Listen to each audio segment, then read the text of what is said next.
All you multi-talented, multitasking, multi-everything people out there. Take it away. Find your glory, write your story, fearless feet will carry you. Time you own it, take your moment, be a fire burning through. Hustling from night until morning, grinding it out, it won't be long. Feel your power, it's your hour, you inspire, you are strong. Enjoy your Zola. No applause? You're all fired. Now that you've reached the stage in your life where quality television is important, Nubian TV is a black network that speaks to your lifestyle. Nubian TV is the world's first digital network devoted to the upscale and political lifestyles of black people. Nubian TV's programming includes politics, travel, fashion, food, automotive, arts and culture, civil rights, music, and more. Watch now on Amazon Fire TV, Roku, or watch globally at nubiantv.net. Nubian TV, it's what you want to watch.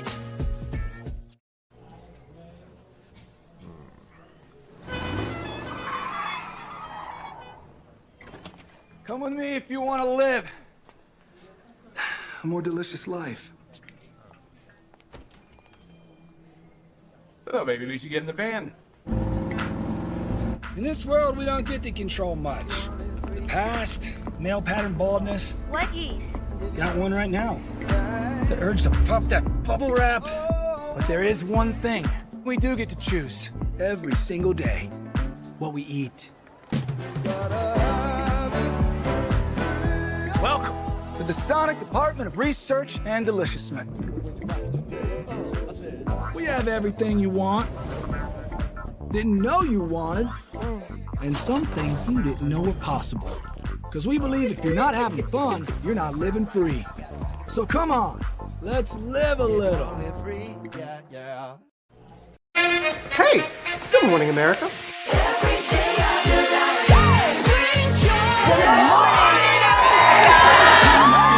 Good morning, America. Good morning, America. Good morning, America. Money! Are you ready? They are ready. Covering the biggest events in the country right now. There's a lot going on here this morning. It's always a good time. That's what the show's about. That's good. Really good. Very good. Coming in hot, Jimmy, coming in hot. It's far from elementary. Oh, good morning, America. I'm not going to try to strut like Michael or anything. I have known George a long, long time. Have you ever gotten him to dance? Look at that face.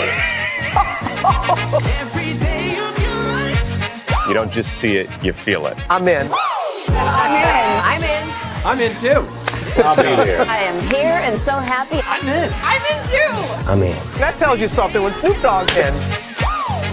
Michael, George, where? Ginger. Caesar. Just look at him. Politician. General. Author. Ruler. Man.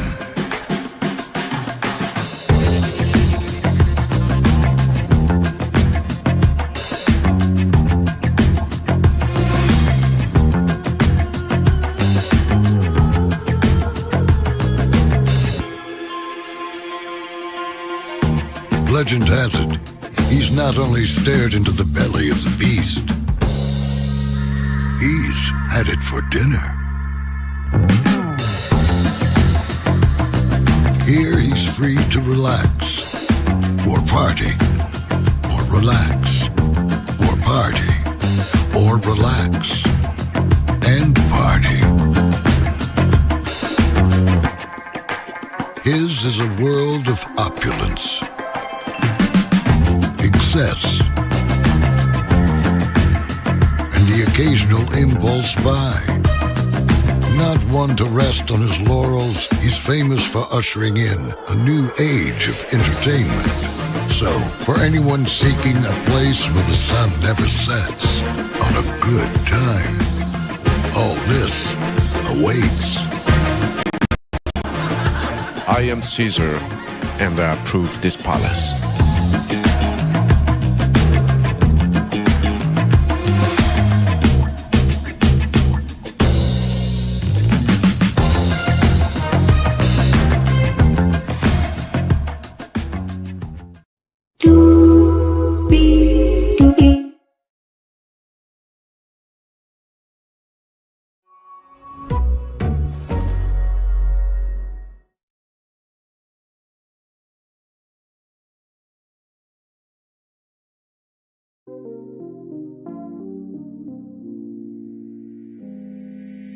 Well, hello to you, and you. Hello to the 7 people that were here, 3 people here now. Welcome into all of you to a bonus edition of Brainley's Virtual Tour Live this morning. We talked about Wendy Williams and the Breakfast Club interview. So if you missed that, don't worry. You can always go watch the replay. It's got 600 views, so thank you all for that. Really do appreciate that, and we're going to revisit that topic right off the top of the show. That's our first destination. We have 1, 2, 3, 4, 5, 6, 7, 8 destinations for you this evening. Wendy Williams, not only did she do an interview with the Breakfast Club, she also did an interview with Don Lemon. We'll get into that. 106 in Park might be revived for the 25th anniversary. And I have some thoughts on that. We'll talk about that for sure. The Super Bowl will be on Fox, but there's another way that you can watch it. I want to tell you how. And y'all, this is big. The California fires are still raging on, and more people have been arrested. We'll get into that. The Rock has been some controversies of recent, and he was in a huge controversy with the Army. What is the verge of that? I'll tell you all about it. Matt James and Rachel have split after 4 years. I will give you the intel on why, plus give you a little context on their relationship. Nelle Diala, I don't know if you know who she is, but she is the twerking former flight attendant for Alaska Airlines. So we will talk about that. And yes, I did find the IG profile, and yes, that is her in the thumbnail. So of course, I had to find the finest picture of her. And then we're going to talk about Starbucks, because they are in their policy where you cannot hang around in Starbucks anymore. You actually have to buy something or use the restroom. So with that being said, we have 1, 2, 3, 4, 5, 6, 7, 8 destinations. Higher is way, low is available. But either way, we are live on tour. Let me take down this iconic intro here. You see the virtual tour background. Yes, you do. You hear that virtual tour music. Yes, you do. And there is Angonita. Me. Hey, everybody. Welcome in. Glad to have all of you here. Let's get to the begin in doing what we do, everybody. So we do have a lot to talk about here. Yes, we do. No. Okay. So I am not going to play the video here, but as you can see here, what I will do is this. I will have it right here on them. Okay, so Wendy Williams and Alex Finney talked on the Breakfast Club this morning. If you missed the review, please go back and watch it. But I'm going to give you just a brief recap, right? So basically this morning, Wendy talked about how she was in a luxury prison in New York City this morning. And even though she's in New York, she could not go into the studio. She had to call in. Lauren LaRosa, who you saw at the beginning here. Let me show you who Lauren is here. So that is, hang on. That's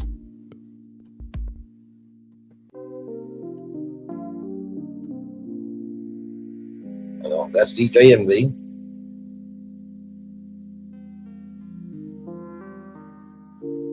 One moment here. You'll see Lauren LaRosa here in a minute. There is Lauren LaRosa, and then just hilarious is somewhere in the room that Charmaine the God. So, just want to give you that context because Lauren will come up here in just a little bit. So, like I said, she's in a luxury prison with 80 to 90-year-olds. She doesn't talk to them. She has a chair, a TV. She got a big TV through her purse because her money is tied up in Wells Fargo. As you guys know, it was rumored that she was permanently disabled and temporarily incapacitated, permanently disabled and cognitively impaired. Right. So either way, they were saying she did have the faculties, but that's a lie because she sounded alive and well. She is on this floor with these 80 to 90-year-olds. Like I said, she has breakfast, lunch, and dinner, and she's looking for a window. Like I said, her money is in a prison, Wells Fargo, basically cut off the money. And Wendy has been calling Charmaine the guy 5 times a day for the last 2 weeks. And she can't leave, right? Family members can come, but they have to get keys from downstairs, right? So remember how I told you about Lauren LaRosa? She went to visit Wendy because Charmaine made the connect. And when she got there, Wendy was on the phone with Lauren, and, she signed it in. And these two men came out and said, Wendy is not here. So basically, you have to call Sabrina in order to see if you can get it. So it was blocked for her. Lauren does not feel that she is in a good space at all. She has not seen the documentary. Wendy, rather, has not seen the documentary at all. Wendy said that she only has $15. So there's a hashtag free Wendy at change.com, change.org petition, rather. There's a GoFundMe, which I will show you that here just a little bit. It was at $2,000. It has progressed since then. I'll show you that here in just a minute. Wendy may not be able to see her dad for his 94th birthday. So it was a very, very heartbreaking interview. I mean, she was crying about her dad. I just felt so sad for her because she doesn't have a mom, and the way that she talked about her mom passing away was on her talk show when he said, my mom picked this dress out for me and she died. Just said it on live national television. So very, very heartbreaking time there. So just want to give you that. Now here is an update on the GoFundMe. Like I said, it was at $3,000. Right now it is at $8,854. So 18% of the 50K goal. So it's getting there, y'all. It is getting there. And that is Alex Finney, and that is Wendy. She actually looks really good right there. I'm not even going to sit here in front. So that is the update on the GoFundMe. But Wendy did not just talk to the Breakfast Club. She apparently talked to Don Lemon as well. So here we go from the Jasper brand. Let's roll it. Listen. And not only that, I only have like $15. This guardian person is keeping my money trapped, so to speak. She has all of my money. You understand what I'm saying? But all of the freedom that I want. You know what I'm saying? And through my money, for instance, I would like to go to Sephora. You know what I'm saying? So what the guardian person does is she will call up Sephora, because that's where I want to go. And then, I'll be able to buy stuff, through my money that this girl, it's a woman, this guardian person. You understand what I'm saying? Do you know my guardian? Yeah, I know what you're saying. Wendy, so where your money is being held, do you still have money in an account somewhere? Excuse me. No. Look, my money is, I have good money. I've worked all of my goddamn life. My thing about being in New York is I want to work in New York until I have enough money and enough of what I've done in New York that it's now time to fly and live in Miami for the rest of my life. And that's always what I wanted to do, right, Alex? And it worked out perfectly, I stopped doing my show on TV, you know what I'm saying? Yeah. You know what I'm saying? And I was like, it's now time to stop because my money is great money, you know what I mean? I understand that. People are going to say, well, why does this woman want to, have Wendy in a guardianship? And is she protecting you in some way? Do you believe? First of all, she's making money off me. How so? Please talk. Wait, Wendy, how is she making money off of you? Well, you're my guardian, so you're making money off of me. Like for instance, when I was in Miami there's some legality things that I am not confident to talk so much about. But Alex, listen, and so there you go there. That interview between Wendy and Don Lemon. Like I said, Wendy deserves to be free. I think it's more than enough evidence to prove that, Wendy's been done wrong, right? And, you can hear her just fine. Sure, she is jumping from topic to topic, but if you really think about what Wendy Williams has been through, you will also be, trying to get your story straight, because so much mental and emotional abuse has happened to you, and not to mention too the trauma of not being able to live in your fullest capacity. You know what I mean? So prayers up to Wendy Williams for sure on that. All right, y'all, more Virtual Tour Live coming at you right from the space right here, right now. A bonus edition of Virtual Tour Live here from USA Today. BET's hit show 106 and Park could make a comeback for its 25th anniversary. I did not recognize it's been 25 years since 106 and Park has not been on the air. Or since, 25 years since 106 and Park has been around. BET's 106 and Park, the hit daily countdown show that had R&B and hip-hop music lovers glued to their screens in the early 2000s, could make a potential comeback for its upcoming anniversary.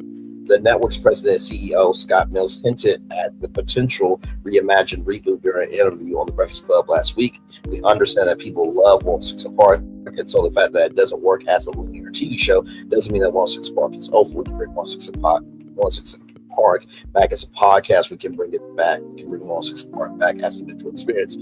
We are evolving what 106 and Park would look like in 2025 because it does have that very important role. He explained teasing a project is in the works. We have a number of really exciting executions because we're approaching the 25th anniversary of 106 and Park as well. Singer and actress Chloe Bailey, 26, was also present during the conversation. She expressed the impact the show had on her childhood and generation. I run home from school, and that's what I put on. Bailey gushed, I was used to seeing people who looked like me who were succeeding and feel that I want to succeed one day. USA Today reached out to BET for comment. What is 106 and Park? Well, in case you did not know, following its launch in 2000, 106 and Park became the go-to weeknight show for Black millennials to cater to their favorite music videos and interviews with celebrities after school. Notable guests range from musicians to actors to models, including Lil Wayne, Nicki Minaj, Jay-Z, Destiny's Child, 50 Cent, Usher, Tyra Banks, Denzel Washington, and Halle Berry. The highest names in culture appeared on the show, which always had a in-studio cheering audience. The program highlighted rising stars in the industry and gave young fans a front seat to their journey.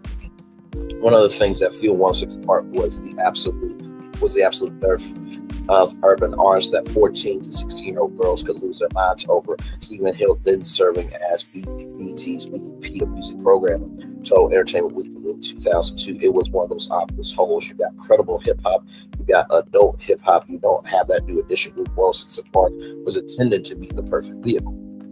Bow Wow, who also known as Mr. 106, was one of those artists who captured fans' hearts. According to BET, he holds the title for the most retired males on the platform. He eventually became a host in the early 2010s rather. The beloved on-air program, which has had different hosts throughout the years, concluded in 2014. Here's the thing, right? I think the fact that President CEO Scott Mills said that it doesn't work as a linear TV show. I think that's bullshit to me. And I will tell you why it's bullshit. And I've said this before. BET should be the Ebony magazine. VH1 should be the Jet magazine, right? So VH1 would be for Black entrepreneurs, independent artists, content creators. BET will be for established Black Hollywood, right? Now, the way that I believe that you bring back 106 and Park is a top 10 Black entertainment news show, because you look at Access, which is from NBC Universal. You look at Entertainment Tonight, which is from CBS. Media Ventures. You look at E! News. You look at Extra, which used to be on NBC or through NBC, and now it's on Fox, right? But you notice that there is no Black entertainment news in any of those shows, right? If anything, it is more of mentioning Black Hollywood, right? And of course, you have Nichelle Turner and Kevin Frazier, the first two Black anchors of Entertainment Tonight. But just because you are Black anchors don't mean you have Black power.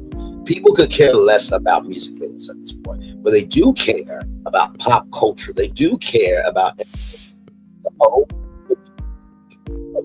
10 Black entertainment news shows. Still voted on by the people. You can do music video premieres. You can bring on entrepreneurs. You can make huge announcements in Black culture. And not to mention have that live in studio on. So imagine the Jasmine brand on 106 and Park. The neighborhood talk on 106 and Park. Its own side 106 and Park. Imagine Freestyle Friday, because there are still artists trying to get in the game. So imagine R&B artists, hip hop artists, jazz, blues musicians. Imagine commentators, social commentators like Empire, myself, T-Talk with your girl. Imagine a content creator making their debut on 106 Park, just like music artists were able to do on 106 Park back in the day. You broadcast it on BET at 6/5 Central in that iconic time slot, and also too, you stream it live on BET Plus. Then what Sherri Shepherd does is she uploads that day's episode of the Sherri Shepherd Show to YouTube. You upload that day's edition of 106 Park to the 106 Park YouTube channel, and you have 106park.com, which would be the home of the 106 Park After Show podcast, which will happen immediately after the show. There it is. It can work for linear TV. You just have to open up your mind to it. So I do think what Scott Mills said was bullshit. They brought back TRL. Now, did TRL succeed? Fuck no, it didn't, because it was poorly executed. It was. I'm sorry. Total Request Live, I think the way you could have done that was, okay, listen, what are the top 10 requests of the day from the fans? Like, oh my God, I would like to go to Disney World. And you just count down the top 10 requests of the day. And hopefully by that request being on MTV, maybe somebody out there will make that request come true. Like, that's the way you do it. Then you mix in pop culture news and everything else, right? Like I said, my media game is my media game for a reason. So there it is there. All right, y'all. Now, this next story is huge. Absolutely huge, because, one second. Thought I had it up. Give me one moment.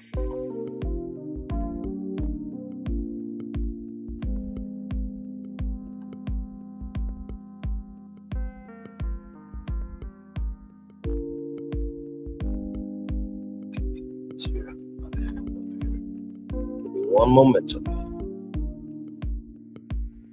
All right, so this is huge. When I saw this, I'm like, what is going on? From Variety.com, Fox will stream Super Bowl 59 on, wait for it. Y'all know we gotta be extra on our show, right? Y'all know we gotta be extra on our show. Super Bowl 59 will stream on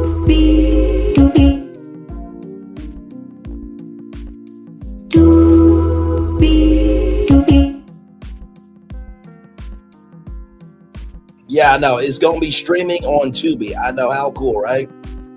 How cool is that? So, right here, Fox is taking the Super Bowl to a new frontier, or at least one that is new for Fox. Fox Sports will stream its February 9th telecast of Super Bowl 59 on its sister broadband outlet, Tubi, a change from the recent past when the company made the stream via Fox Sports digital outlets. The move will no doubt spotlight Tubi, a free ad-support streaming hub that has gained traction as many of Fox's rivals rely more heavily on subscription-based broadband outlets. Tubi stream will be available in 4K. The Super Bowl will be distributed across Fox Deportes, and NBC Universal's Telemundo, as well as NFL digital properties. Viewers will not have to pay a subscription fee or be a subscriber to cable or satellite to a cable or satellite system to gain access. All the different windows are expected to utilize the same load of commercials as the broadcast era of the event. Fox Sports pregame show will also be available on Tubi, as will a Tubi red carpet at Super Bowl 59, which will start at 3:30 p.m., hosted by Olivia Lupo. The Tubi program will cover celebrity, fashion, and culture tied to the big event. Of course, it is live from New Orleans, so it better be that energy. Tubi's NFL channel will start January 28th, host countdown to the Super Bowl program that includes footage with historical Super Bowls, iconic halftime shows, the best of NFL's, NFL analysts and announcers, and more. As part of efforts to use the Super Bowl to highlight other content offerings, Fox Sports will take over the daytime schedule of the Fox Broadcast Network on Friday, February 7th. The network will, starting at noon that day, air Fox Sports 1 programs, including First Things First, The Facility Speak, and Breakfast Ball, along with The Herd with Colin Cowherd. This is changing everything. The fact that the Super Bowl, America's biggest television event will be on Tubi, which means you don't have to watch Fox. You can be on Tubi.com watching Super Bowl 59. I think that this is going to revolutionize sports for sure. Because now you got to think about, imagine the NBA finals, right? On ABC's free advertising video on demand platform, right? Imagine the FIFA World Cup. So this is changing everything. I saw this, I'm like, there ain't no way. And I'm like, wow. Okay, well done, and well done to Tubi, right? So, more Virtual Tour Live coming at you right from the space right here, right now. After this, we will take a commercial break. The LA fires are still going, y'all, from Deadline.com. LA wildfires. 2 more arson suspects apprehended, bringing total number of fire-related arrests to at least 60. Update with latest. 2 more people were behind bars today for allegedly setting small fires in Los Angeles as crews continue efforts to contain the major blazes that have killed dozens of people and destroyed roughly 13,000 structures. Los Angeles County Sheriff Robert Luma reported there have been 44 arrests so far, 36 in the Eaton fire area and 8 in the Palisades fire area. Those apprehensions include 2 men who allegedly impersonated firefighters in an effort to burglarize homes.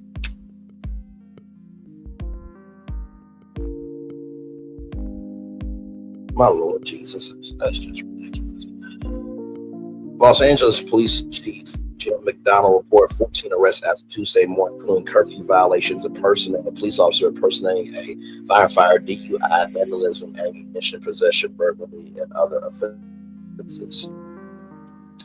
McDonald said officers responded at 5:15 p.m. Tuesday to Glen Oaks and Van Nukes Boulevards, where a resident had detained a suspect who allegedly set fire to a tree. The resident was able to douse the fire and call police. When officers arrived, the suspect meant to set the fire, saying he liked the smell of burning leaves. McDonald said, "What in the? You know what? I can't.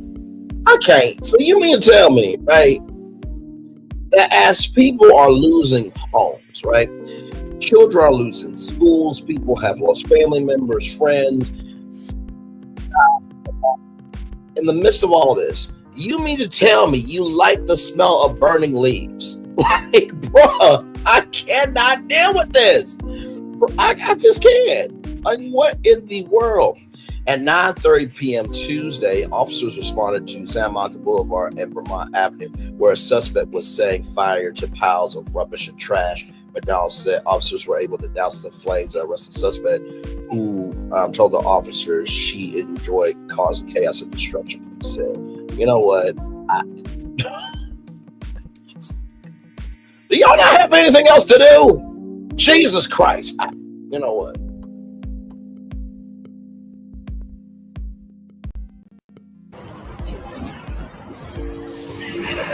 That part.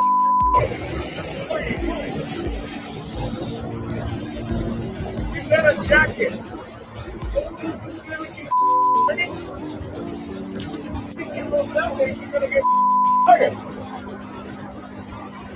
Tell them the fire department's been called. They're coming over. Yeah, they already called the fire department is coming. Already do that.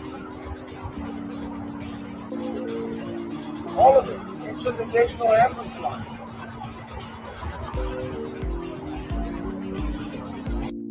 Very well done. Very well done. Like, dude, there's already a fire going on. What the hell? Jesus Christ. There are people out there who this is what they do. McDonald said. McDonald on Tuesday reported 3 other arrests that occurred Sunday and Monday in the San Fernando Valley and West Los Angeles, all involving people who were allegedly setting small fires. LA County District Attorney Nathan Hochman on Monday announced charges against 10 people, including 8 for looting in recent burn areas and 1 for arson unrelated to the major blazes. That later arrestee was Jose Carnaza Escobar, who pleaded guilty. Hochman's office released video of his arrest. So here it is. There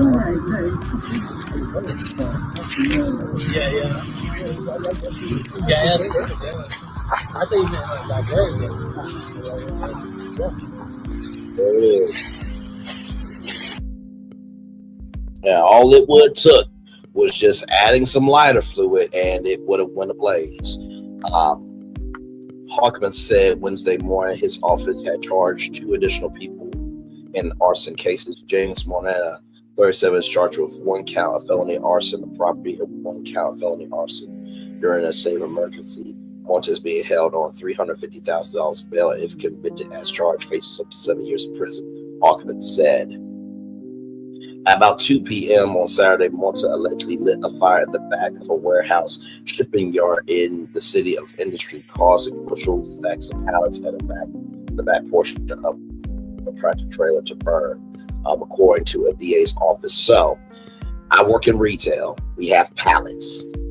If you set a blaze to the one pallet, it transcends, right? So then it's a whole fire. Then, of course, you have a tractor trailer, metal burns as well. So just, my Lord. The second new suspect, Ruben Michael Montez, 27, is charged with 1 count each of felony arson during the state of emergency, felony possession, manufacturing, or disposing of flammable or combustible materials, incendiary devices, or explosives with the intent to commit arson, and misdemeanor reckless burning of personal property.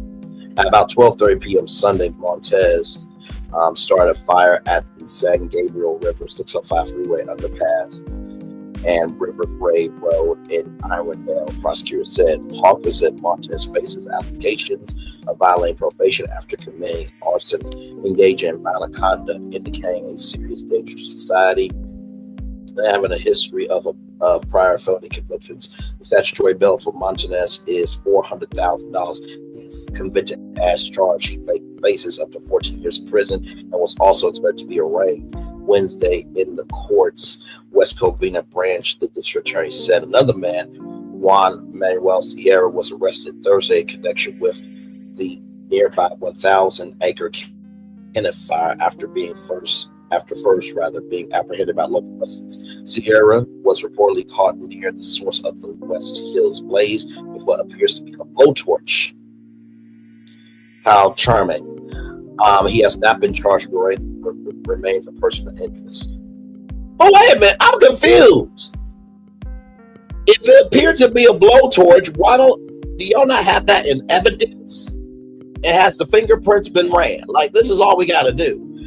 Sierra was arrested for violating felony probation related to immigration. He is now being held in the LA County Jail. And of course, 47 and MAGA will go in to be like, you see, look, I was going to visit LA County, but you see, an immigrant does not respect the law. However, 47, you are a convicted felon about to be president, so you really can't say shit about it. Okay.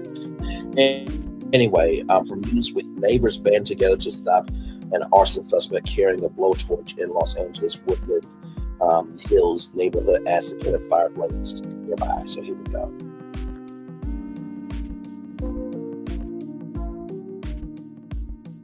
So there is a blowtorch.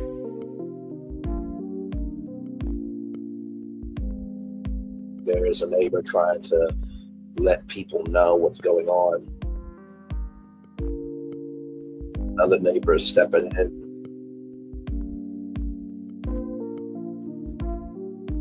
So you got 3 neighbors now?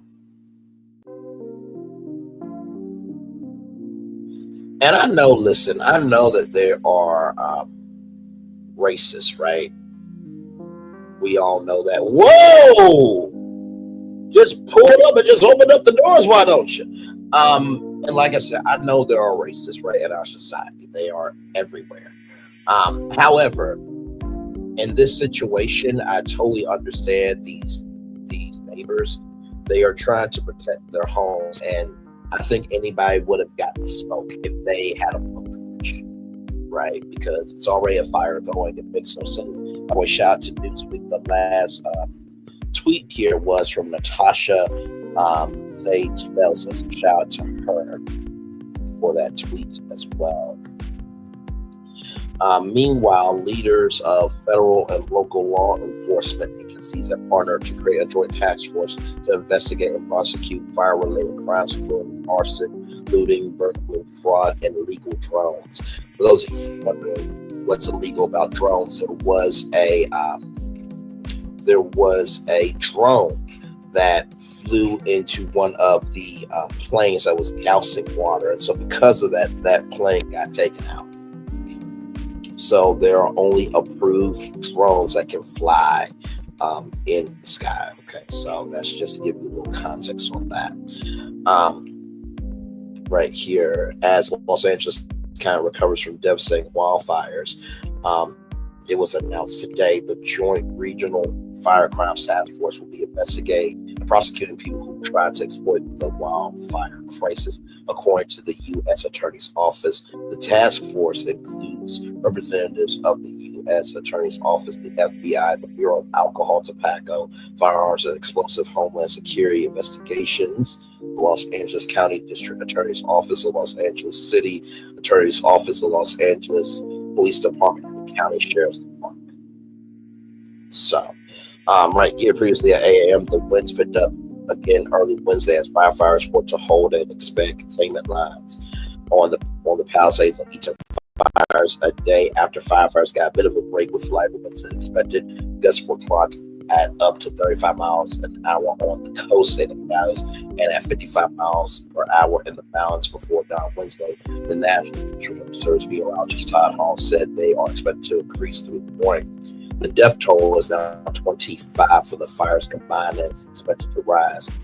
The Palisades fire has burned 23,717 acres, is now 19% contaminated. The Eaton fire has scorched 14,117 acres, with containment rising to 45% Wednesday morning, up from 35% Tuesday night. Red flag warnings of critical fire danger will be in place over much of Southern California from 6 p.m. Wednesday, with some areas under the alert until Thursday afternoon. So that is the latest on all of these California fires. Their Shout out to Deadline doing a really, really great job of keeping us updated with what is going on. Now, of course, I know some of you are saying, well, why don't you go to, AccuWeather or the Weather Channel or the Associated Press?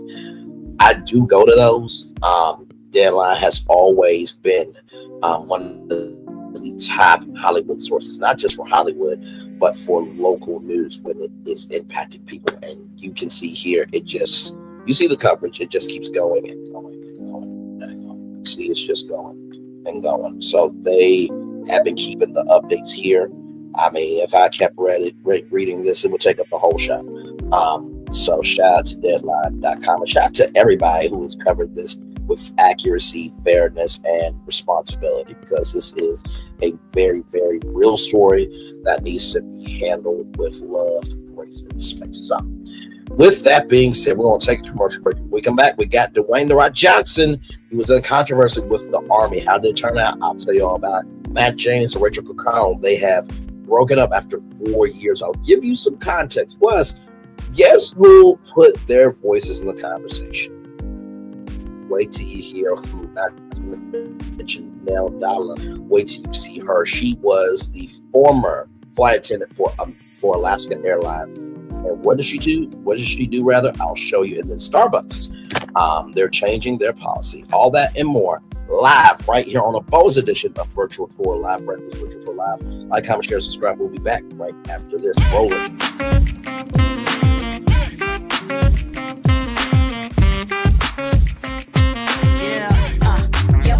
All day.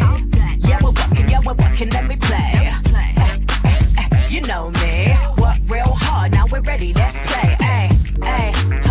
Hustle up, yeah. Ready, set, let's go, yeah.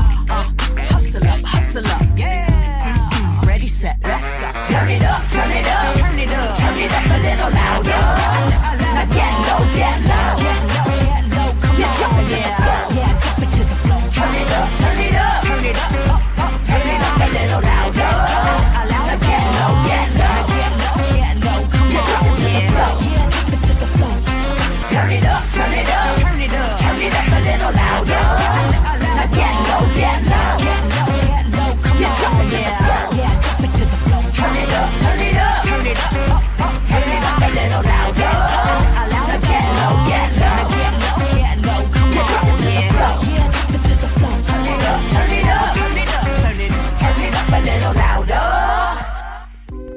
For Ramirez?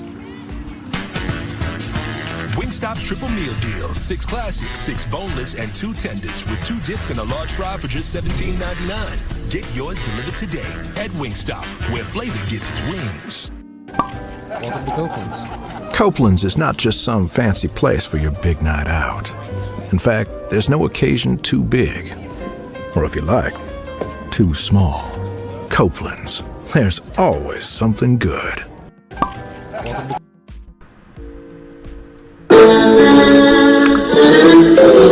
Sweet morning dew, one look at you, and it was plain to see you were my destiny. God, you are found. I come from nothing. Our God is your son. Welcome to the celebration.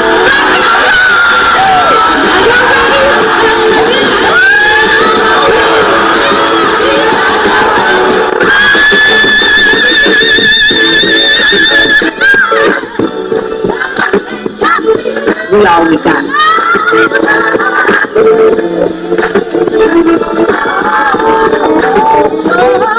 I'll do that. Don't you leave here today with happiness. I want you to leave here with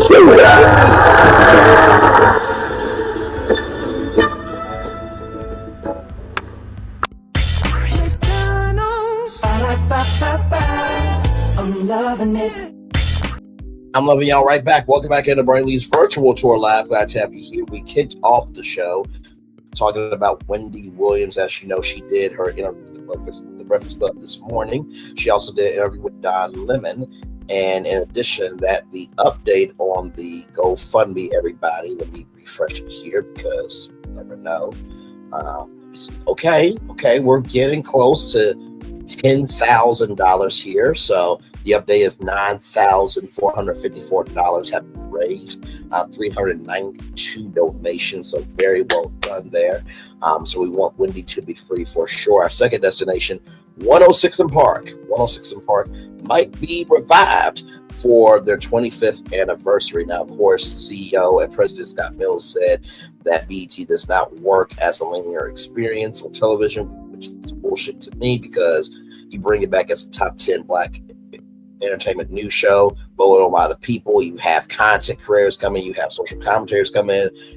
And let me tell you something, a content creator making their national debut on 106 and Park would be huge. Okay, that's the way that you should go. And not to mention too, there is no black entertainment news television show on TV right now. It's just not. So that's the way I would go about it, right? And then the NFL, Tubi will be streaming the Super Bowl. That's right. Tubi will be streaming the Super Bowl right here. So on February 9th, you can go on Tubi.com, and you can watch the Super Bowl for free. Absolutely free. You do not have to be subscribed to Tubi. It is absolutely free.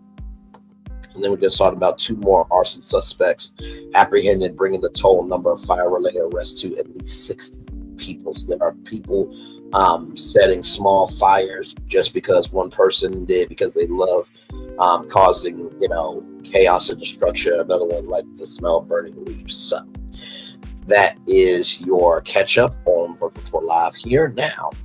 Virtual Tour Live coming out direct from the space right here and right now. From awfulannouncing.com, the Army's catastrophic partnership drama with The Rock and the UFL has been resolved. I think we worked through all that. I think we're in a good place.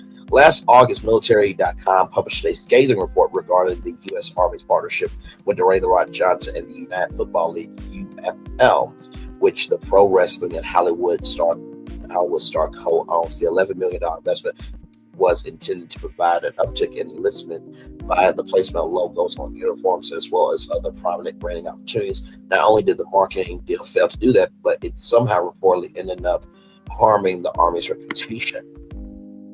The UFL deal was so catastrophic it led to a projected loss of 38 enlistments. An internal review of the plan shows, wrote military.com's Steve Bannon. Army planners use various metrics to judge whether time and money could be better spent other areas, and the effort and resources spent on the UFL were seen by the service as a net negative for recruiting. The report also noted that Johnson, who has hundreds of millions of followers on social media, only followed through with two of the 5 required posts via the deal. So basically, whenever you are doing social media, right? Let's just say if I got paid.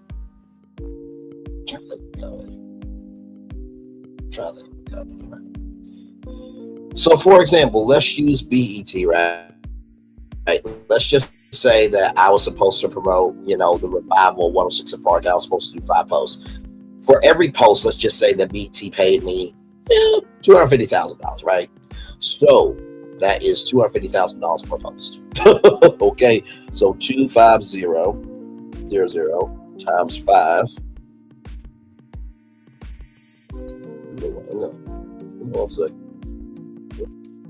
One more zero there. So that would be right here, right? So this would be this number right here. So that would be $1,250,000. Not bad paycheck from BET, right? Now, the only way I get that number is if I do all 5 posts. That's pretty much how it goes in the world of social media. So basically, Dwayne Rock Johnson only did 2 out of 5 posts, right? So if I got paid $250,000, can you imagine The Rock getting paid $1 million a post? Bayon noted that internal documents showed the Army was trying to recoup $6 million from the UFL. It now appears that the outstanding issues have been settled. We have great relationships still with the Army.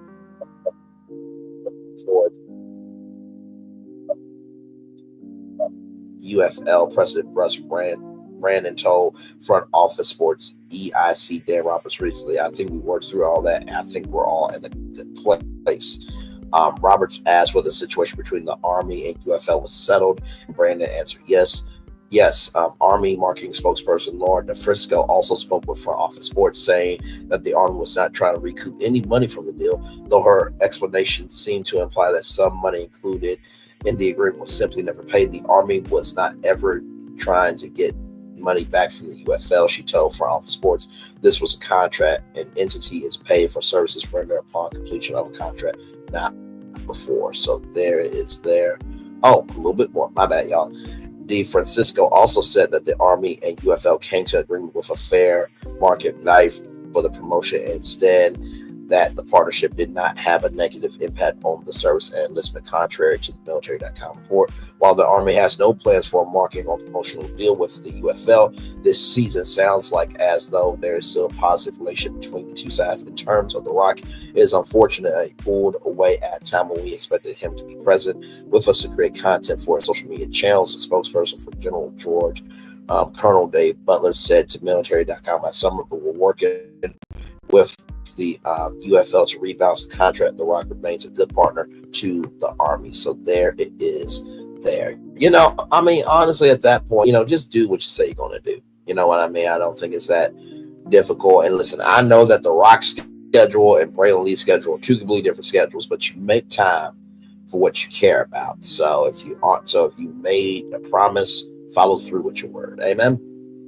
All right, y'all, more Virtual Tour Live. Hey, 3 people, welcome in. More Virtual Tour Live coming at you right from the space right here, right now. So for those of you who are of Bachelor Nation, there was some news that happened today. Yes, indeed. Matt James and Rachel Kirkconnell announced a split 4 years after she won his season.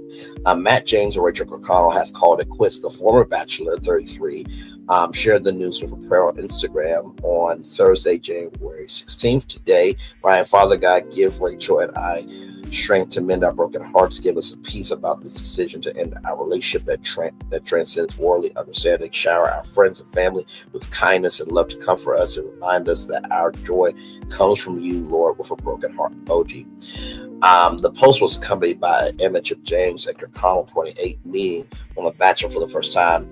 James tagged Kirkconnell in the post and turned off the comments. His latest post on his Instagram stories features several different pizza pies and tags his location as being across the pond in London. Oh, Lord Jesus. Okay.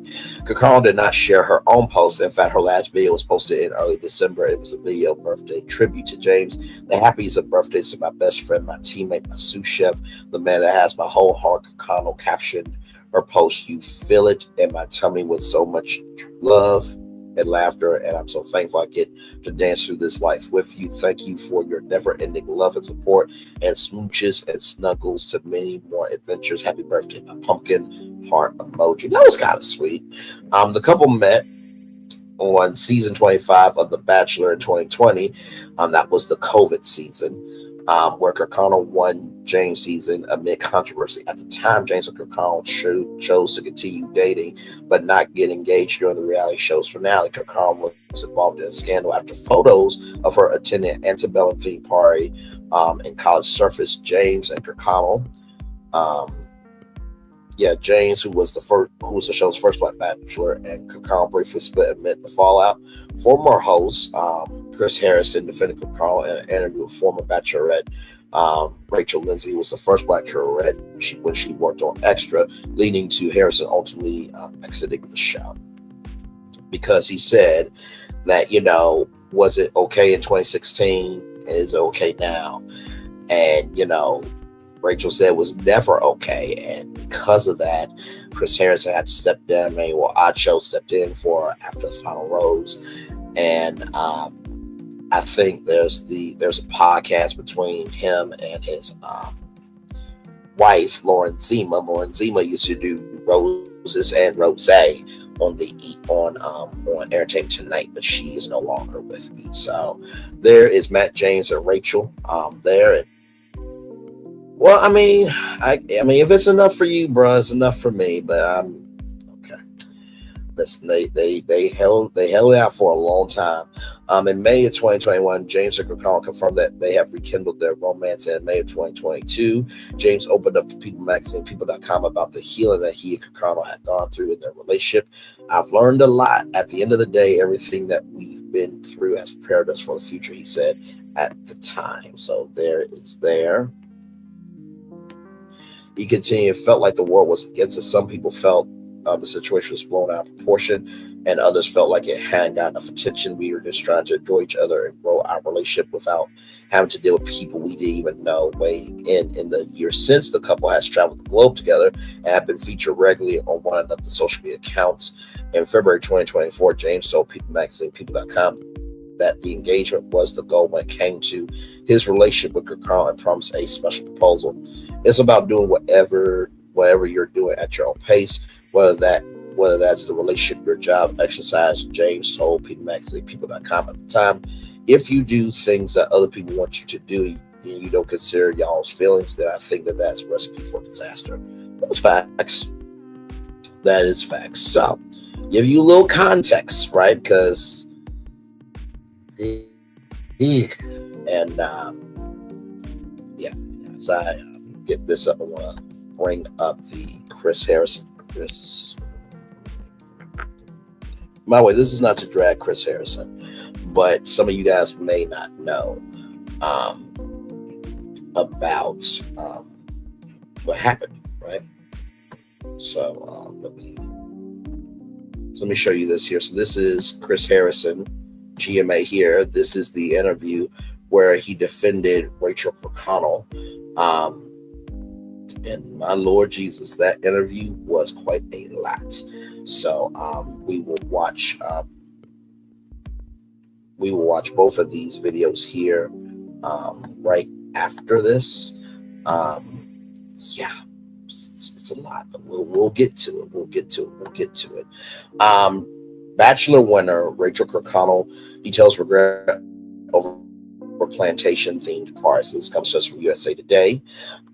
Bachelor winner Rachel Kakaro, who faced backlash for liking Confederate flag related TikToks and resurfaced photos of her attending an antebellum themed college party, is addressing the controversy once again.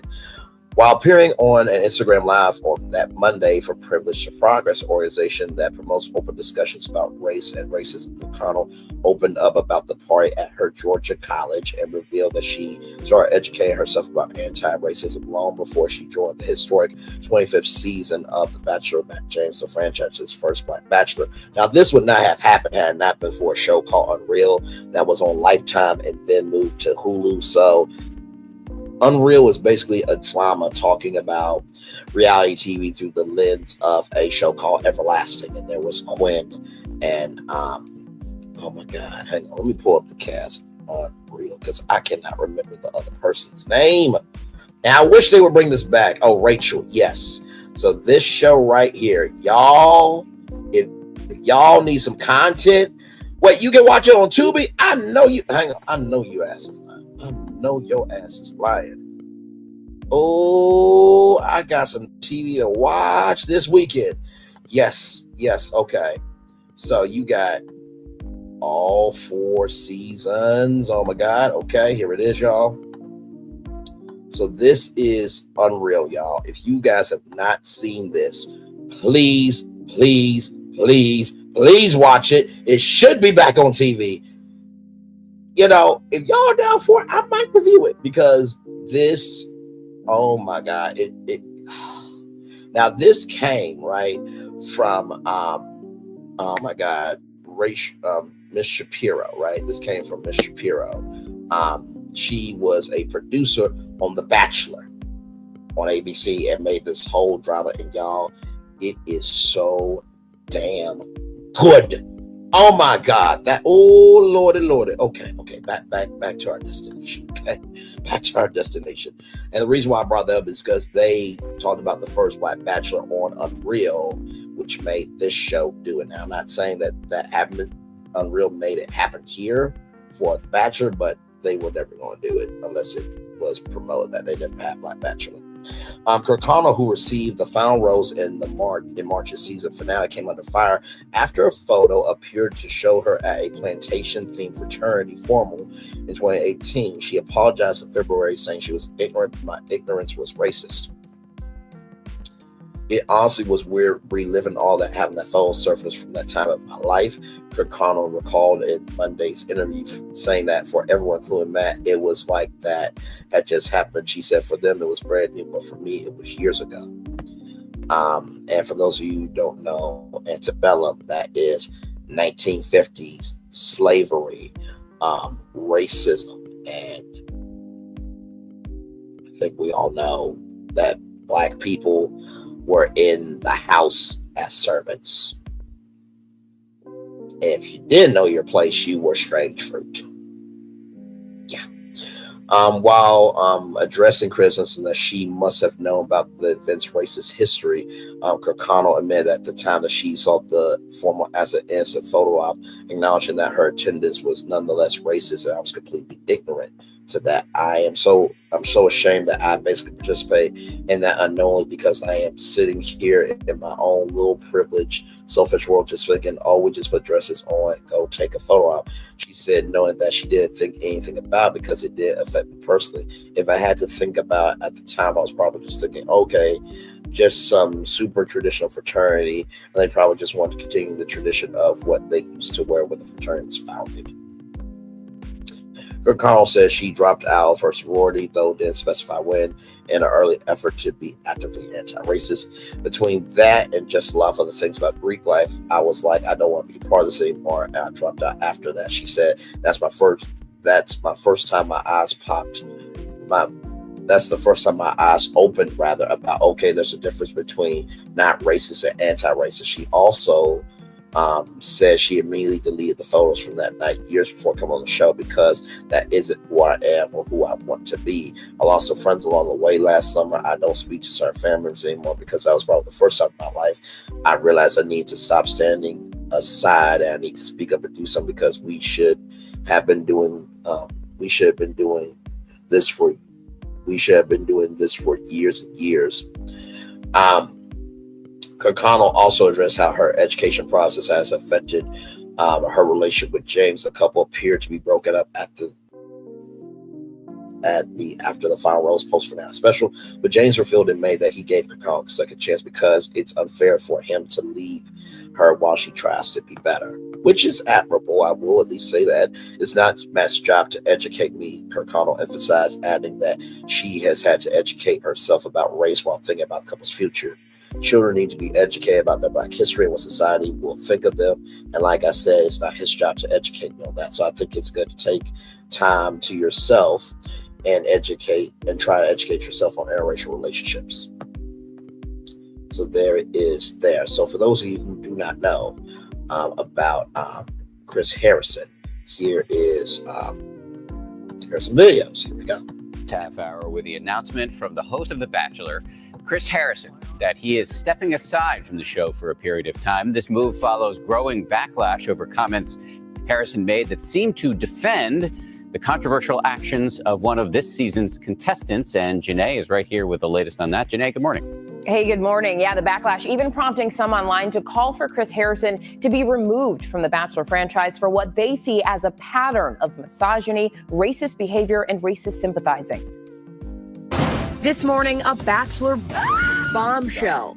The most shocking finale in Bachelor history. Longtime franchise host Chris Harrison announcing he's stepping aside for a period of time. Harrison writing, "I set standards for myself and have to meet them. By excusing historical racism, I defended it. I am ashamed over how uninformed I was. I was so wrong." The move follows major backlash for defending current contestant Rachel Kirkconnell, who recently came under fire for racist social media posts, including TikTok videos alleging to show Kirkconnell liking posts with a Confederate flag, sharing QAnon conspiracy theories, and one photo appearing to show the 24-year-old attending an Old South plantation-themed party in 2018. In an interview this past week on Extra with former Bachelorette Rachel Lindsay, Harrison defended Kirkconnell. Is it a good look in 2018 or is it not a good look in 2021?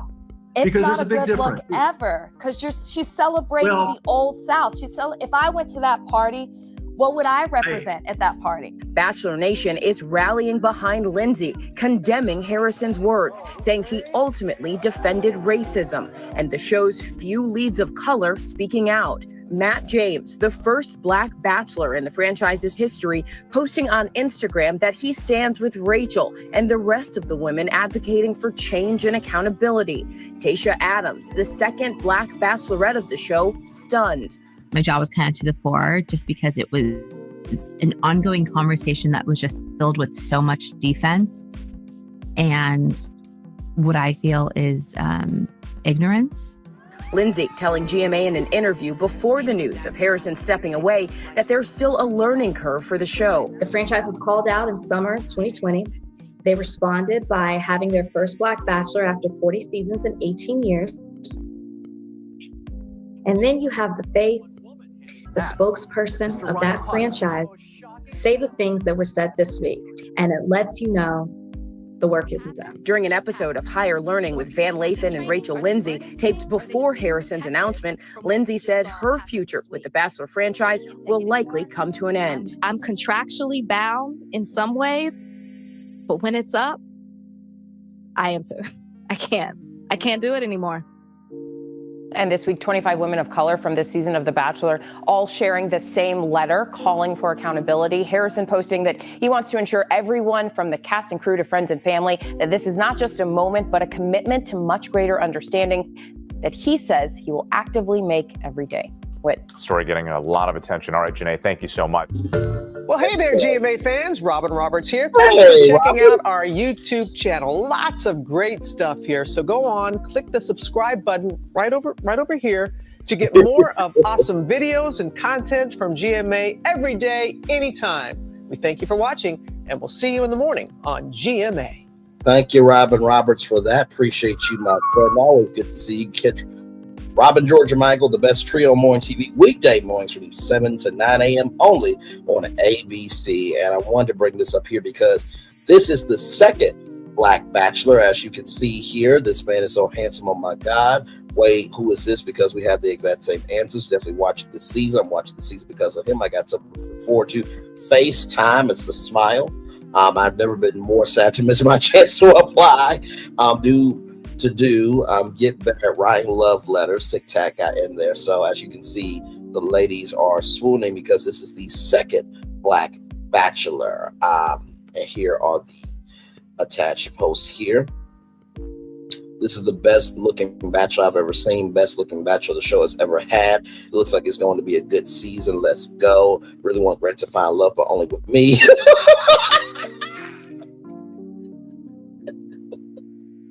So for those of you who are wondering, his season starts January 27th at 7 Central, only on ABC. Oh my Lord Jesus. By the way, I just clicked a comment here, and here is this beautiful woman here, Antoinette Louise, Miss North Texas 2025, and she's a linebacker on a football team. So first of all, can I just say, stunning. Hello, hell to the low. Look at that smile there. Listen, I don't think I can compete, with Grant Ellis, but I think I'm decent. It wasn't too long ago that we had Miss Caddo Parish 2024 on our show. And an update, she has now collected a new title. She is officially Miss North Texas 2025. And she joins us now with more. Please help me welcome Antoinette Van. Antoinette, congratulations. How do you feel? Thank you. I feel so great. I just won on Saturday, so I'm still riding that high from winning. It's definitely something to be proud of. Now, I saw something in your post, and you said this was your last year of eligibility, and you weren't even sure if you wanted to compete. So what does this mean for you to have now won? Yeah, so it means the world. I've been competing with the Miss America organization since I was 14 years old. But I think I started to experience a little bit of defeat because I competed 3 times here in Texas and I just couldn't get a win. So it felt like maybe this wasn't meant for me. But I was pushed to try one more time. And that last time is when I walked away as Miss North Texas. I also walked away winning every preliminary competition. So that was definitely a sign that I'm headed down the right path going into Miss Texas. Absolutely. And congratulations on that triple win with talent, gown, and fitness competitions. Wait, is that the flute? Now you officially represent both states, Louisiana and Texas, and your platform has expanded across the South. So what do you hope to accomplish with this new title? Yes. So last year I got to do some great things as Miss Caddo Parish. I did some work with Bike and Vote, Empower Coalition. I was also invited down to the Capitol by Districts 3 and 4 representatives, Tammy Phelps and Joy Walters. So they definitely helped me push some of my initiatives last year. This year coming into Texas, because it is such a big metropolitan area in the DFW, I have a really unique opportunity, like you said, to expand my platform across the South. So I'm just excited to build my network here in Dallas, and in turn bring some of the changes that I'm doing in Texas over to Louisiana as well. Very exciting. And I know you already mentioned that next for you is competing in Miss Texas in June. So what are you looking forward to most? Yes, I am looking forward to the big Texas production. They say everything's big in Texas. Yes, so I'm super excited to be a part of that Miss Texas production because it is a super great state to compete in. But I'm excited of the sisterhood aspect of competition as well, seeing as how I kind of grew up in foster care and I relied heavily on community to build me up. That community and that sisterhood is so big here in Texas. So I'm super excited for that going into my last year. Well, Antoinette, you are so inspiring, and we will continue watching your journey here at Fox 33. Thank you so much for joining us. And thank you for your support. Of course. All right, guys. See, that's why I do this show. Like, you would never hear this on, Good Morning America Today, CBS Mornings, like this right here. This, okay? This. Okay, listen, can we give it up for the beauty? Like, just, it is dripping. Okay, listen, I'm here for it all. That is absolutely amazing. One thing I'm going to try to do this year, if I can, okay, I'm going to try to do more interviews. I would love absolutely love to interview this beautiful sister. Now, I know she said what she said about, Grant Ellis right here, okay? But listen, I'm available, okay? Just keeping it a buck. Listen, you have not because you asked not. Now, let's get to our next clip of Chris Harrison. This is the first time he spoke out since stepping away from The Bachelor after defending Rachel Kirkconnell. Back to our destination here. Here we go. Michael's exclusive interview with... Let me turn it up. Bachelor host Chris Harrison. That's Harrison's first interview since stepping away from his signature franchise. Michael's exclusive interview with Bachelor host Chris Harrison.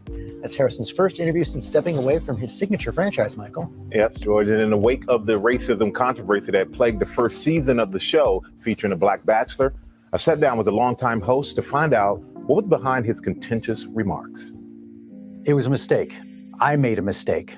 This morning, embattled Bachelor host Chris Harrison sitting down with GMA exclusively in his first interview since stepping aside from the franchise. Tonight, the journey begins again. After facing backlash for defending frontrunner Rachel Kirkconnell, whose past racist social media posts show her liking a photo containing a Confederate flag and attending an Old South plantation themed party in 2018. She has since apologized for those actions. Thank you for holding me accountable. I'm so sorry. Harrison made this case to Rachel Lindsay, the show's first Black Bachelorette. It's not a good look. No, it's not a good. Well, Rachel, is it a good look in 2018 or is it not a good look in 2021? It's Because not there's a a big good difference. look ever, because she's celebrating the Old South. If I went to that party, what would I represent at that party? I think the biggest surprise for a lot of people is that this season was supposed to be a turning point for the show. We had the first Black Bachelor in the franchise's history after 2 decades of being on the air. It was a move that had already been criticized as too little, too late by quite a few people, but now it's being overshadowed by this controversy over racism, but not just by a contestant on the show, but also by its own host. And you are the face of the show. So a lot of people, and I'm wondering, why would you defend Rachel Kirkconnell? I am an imperfect man. I made a mistake, and I own that. I believe that mistake doesn't reflect who I am or what I stand for. I am committed to the progress, not just for myself, also for the franchise. My guess, these girls got dressed up and went to a party and had a great time. They were 18 years old. Now, does that make it okay? I don't know, Rachel, you tell me. You said, quote, is it not a good look in 2018 or is it not a good look in 2021? Because there's a big difference. So what is to you, what is the difference? Or is there one? There is not. Antebellum parties are not okay. Past, present, future. Knowing what that represents is unacceptable. In that interview with Lindsay, Harrison also using a term he now says is unacceptable. I am not the woke police. There's plenty of people who will do that for us in this world right now. Lindsay later discussing that controversial interview on her podcast. During that conversation, he talked over me and at me.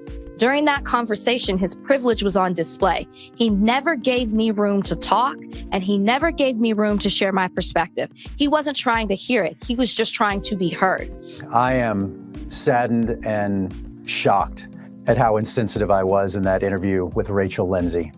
And I didn't speak from my heart. And that is to say, I stand against all forms of racism, and I am deeply sorry. I'm sorry to Rachel Lindsay, and I'm sorry to the Black community. Since your conversation with Rachel Lindsay, she's been a target online of intense harassment and bullying, so much so that she's had to deactivate her Instagram account. Have you had a chance to talk to her? And if so, what was that conversation? I talked to Rachel, not since she deactivated her Instagram account, but I talked to Rachel initially and I apologized. And I want to do so again. I am incredibly sorry.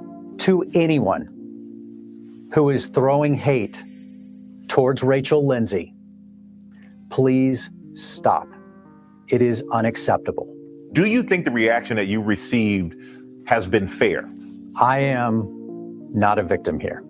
I made a mistake, and I own that.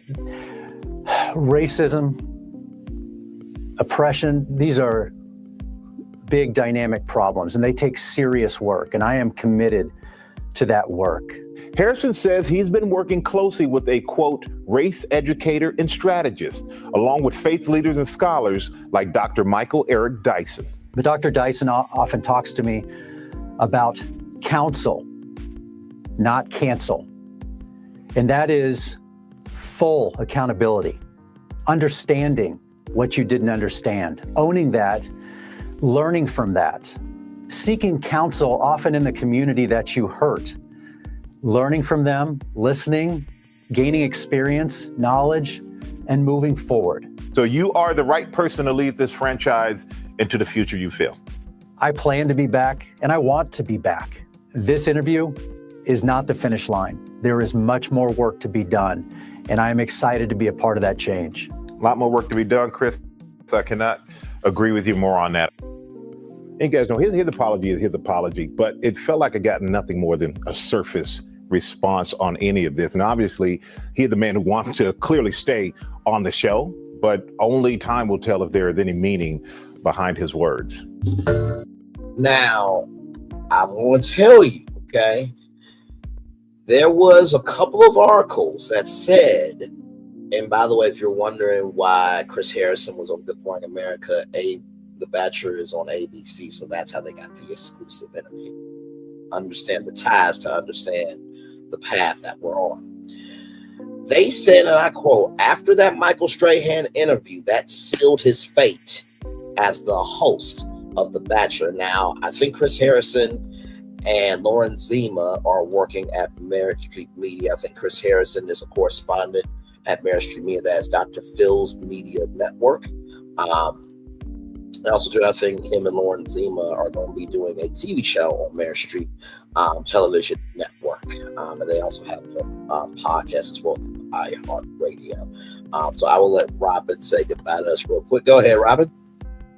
Well, hey there, GMA fans. Robin Roberts here. Thanks for checking out our YouTube channel. Lots of great stuff here. So go on, click the subscribe button right over here to get more of awesome videos and content from GMA every day, anytime. We thank you for watching, and we'll see you in the morning on GMA. Like I said, you can catch them weekday mornings, the best trio morning TV. That's Robert, George, and Michael, 7 a.m. to 9 a.m. Good Morning America, only on ABC. So there it is. Now, of course, there were some people that want to jump in the group chat.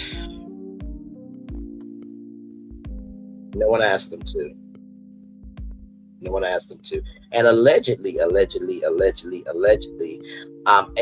this person, right? This person is having an ultimatum of, listen, either marry me or I'm done. So with that being said, here it is here from USA Today. Amy Robach and TJ Holmes say Matt and Rachel weren't just put on for the public before the split. As you guys know, TJ Holmes and Amy Robach used to host GMA3, What You Need to Know. And they were in a controversy because it looked like they were cheating on their spouses. Yeah, that's what. So, Amy Robach and TJ Holmes shared their thoughts on Matt James and Rachel Kirkconnell's split and used the opportunity to reaffirm their own love for each other. Well, isn't that just peachy? Hours after news broke on Thursday, January 16th, about James 33 and Kirkconnell's breakup, Robach 51 and Holmes 47 revealed their initial reaction. I was heartbroken. I was heartbroken. We know Matt intimately and he has been a huge source of support for us individually and as a couple ever since we went through our situation a few years ago. Robach said on their Amy and TJ podcast while referring to her and Holmes' 2022 affair scandal. He is considered a close friend of ours and we are always rooting for him. Robach showed support for James after the breakup there. Rachel, I think James and Rachel there. If that means him going his separate ways, then we obviously support that. But it's still sad to see a couple that we were rooting for. I think America was rooting for. I felt sad rather, and his post definitely shows that he is sad too. James wrote the news on Thursday that he and Kirkconnell 28 part ways via Instagram. Father God, give Rachel and I the strength to mend our broken hearts. He captioned the Thursday Instagram upload, give us a peace about this decision to end our relationship that transcends worldly understanding. Shower our friends and family with kindness and love to comfort us and remind us that joy comes from you, Lord, from a broken heart. Kirkconnell has yet to address the news. Holmes, meanwhile, right here, defended James and Kirkconnell's sweet social media post, which they aired weeks ahead of their split. You never, ever, ever know what's going on behind the scenes. I can tell you they won't just put it on for publicly confirmed 100%. Holmes, no, we're not going to speculate on the reasons for their breakup.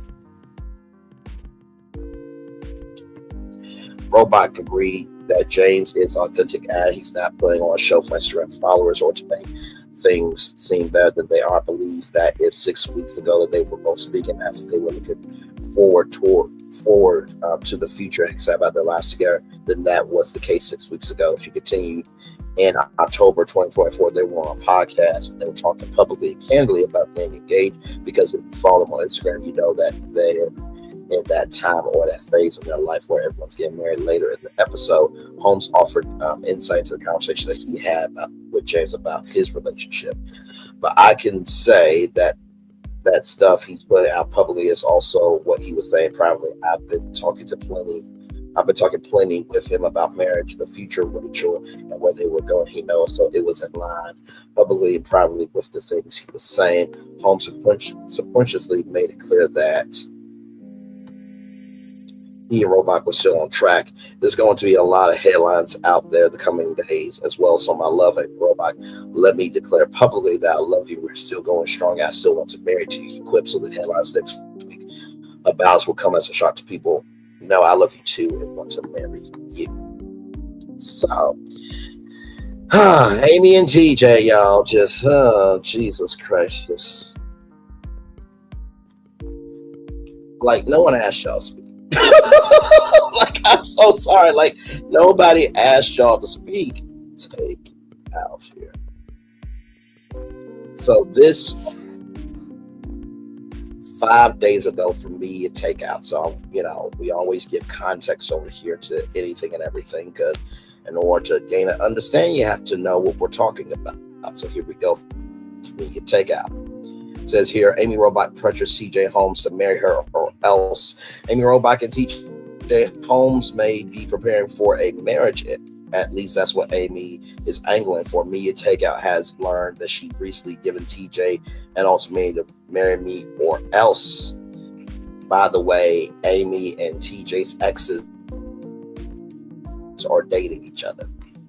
And they were both married to other people while co-hosting GMA 3, What You Need to Know, the third hour of Good Morning America, weekdays, 1 p.m. Eastern, 12 Central on ABC, resulting in them losing their jobs, being ostracized from Hollywood. But the couple still going strong after 2 years, and now a source told In Touch that Amy Roebuck still isn't fully satisfied with how things are going. So Marley Fibig rather, and Andrew Shue are dating each other. So this person here is dating this person here. Okay. All right. Amy feels like she put everything at stake to be with TJ. She's waited long enough for him to make the ultimate commitment to her, a source said of the Mama 2 wanting a proposal. The stars have even discussed of getting married during their Amy and TJ podcast, knowing they could elope instead of having a big affair. TJ made clear that he wants to decide when and where, and Amy said, all right, but now she's getting antsy about it. While the two have taken a big step to start living together, the insider said Roebuck 53 hates being in limbo. If TJ keeps dragging his feet, she is sure to issue an ultimatum. Yeah, that's where we are, y'all. That's where we are. So with that being said, y'all, more Virtual Tour Live coming at you right from this space right here, right now. So I don't know if you know about this story. So this kind of happened today. And of course, y'all know that I chose the best picture of her, thick brothers in Christ. So this person right here, her name is Nelle Diala. Okay, so she was twerking on an Alaskan Airlines airplane before takeoff. So here she is here, making it do what it do, and she passed her 6-month probation period. Now, honestly, I mean, she is blessed with it. Hang on, let me zoom out so y'all can see it. I can't play the music because obviously copyright issues. You know how YouTube is with that. Happy, joy. But as you can see, she is blessed with it. Now, honestly, they fired her right after she posted it.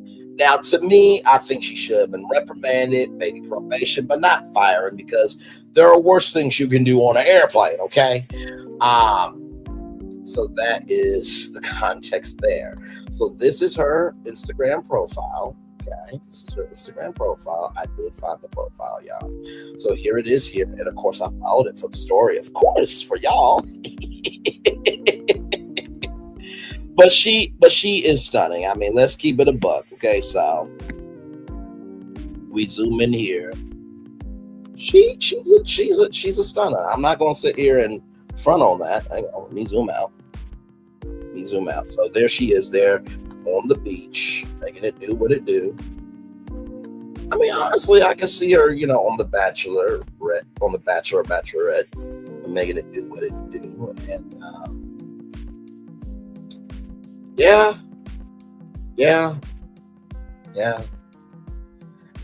I know there are some people that were going to fly Alaska Airlines that are very pissed off right now. But she made a GoFundMe, okay? She made a GoFundMe because she felt that she was wrongly fired. Now, I do believe she was wrongly fired, but at the same token, if that was the case, that they didn't want you to do that, then you gotta follow the rules, right? So here it is here, GoFundMe, support for a wrongfully fired flight attendant. So this is donation protected right here. I worked as a flight attendant for Alaska Airlines over 6 months. In between those 6 months, in between those 6 months, both of my English bulldogs died unexpectedly. My relationship was rocky because of the time I spent away, but I love my job and people, seeing the world, creating a safe, welcoming environment for passengers. It wasn't easy, but I was proud of what I did. Although this was my dream job, I was using the income to fund my Boston lingerie and dessert business named Cakes and Cake and Figure 8 Lingerie. One day during a layover, I posted a lighthearted video on my personal social media account. There was a homeless clip recorded at 6 a.m. while waiting 2 hours for pilots. I was celebrating the end of probation, making it out of a hard upbringing in San Francisco, California. Life, something many people in the industry could relate to. The video went viral overnight, but instead of the support, it brought unexpected scrutiny. Although it was a poor decision on my behalf, I didn't think it would cost me my dream job. My employer accused me of violating their social media policy. I explained that my video wasn't intended to harm anyone in the company, but they did not want to listen. Without warning, they terminated me. No discussion, no chance to defend myself, no chance for a thorough and proper investigation. Losing my job was devastating. I've always been careful about what I share online, and I never thought this video, which did even mention the airline by name, cost me my career, and now I'm trying to figure out how to move forward. I've started this GoFundMe to make ends meet due to this loss of income, and until I am able to find another flight attendant position elsewhere. I learned from my mistakes, and those who finally will listen and don't judge. Thank you for reading my story. Any contribution or even a share means more to me than words can express. I think she'll be fine. It's not the end of the world. I mean, there are people who have done way worse than her, way worse than her, and I think she will land on her feet just fine. Right here, $20. Please stop filming everything and posting everything. That's what got you in trouble, and produce evidence that you're dancing. $200. Wishing you all the best in what comes next in your life. Absolutely, I don't think it's that bad. And since I am reading GoFundMe's here, let me read Wendy Williams. GoFundMe here. I gave y'all the update, and now it's at 9,000. $974, and here it is here. Donation protected, by the way. A GoFundMe fundraiser is currently being organized to assist Wendy Williams' family in expedite her return to her rightful home in Florida. Far too long, Wendy has faced the challenges of being unjustly placed under guardianship and labeled as incapacitated despite her strong will and determination to live her life independently. Her current situation is not only unfair, but also deeply isolating. The guardian assigned to her has severed her connections with friends and family, leaving her without the support network she so desperately needs. This isolation in New York has made it increasingly difficult for her to maintain her strength and resilience. Wendy's family is passionately advocating for her return to Florida, where she can once again be surrounded by the love and support of those who care about her. They are suffering emotionally as they witness the toll her isolation is taking on her well-being. Unfortunately, they've exhausted their financial resources in their fight against this unjust guardianship and are in dire need of assistance to secure legal representation. Legal services can be prohibitively expensive, and without our support, they may struggle to navigate the complexities of the situation. Your generous contribution can make a profound difference. By uniting solidarity, we can help speed up Wendy's homecoming and ensure she is no longer ensure she no longer has to endure the pain of loneliness and disconnection. It is essential that she is not left to suffer in silence in New York while her family is waiting for her return to the warm embrace of Florida, where she truly belongs. Let's come together to support Wendy and her family during this critical time. So there it is. This will go to friends of the Williams family there. As you can see, $9,974. So I am sure that it will get to $50,000. I am so sure of that for sure. So I will drop both of the GoFundMes here in the chat. So here is Wendy's GoFundMe here. Wendy's GoFundMe. So that's Wendy's GoFundMe there. And then right here,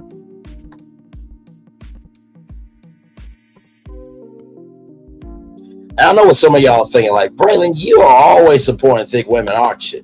Just had to choose that picture. I'm like, well, listen, we follow the destinations as they develop, and I had to be accurate. So it's all in love, y'all. It really is, y'all. But no, seriously, I think everything will be all right for her. So, and then here's Nell's GoFundMe as well. So I'm dropping both GoFundMes in the chat if you guys want to donate or even share it. GoFundMe.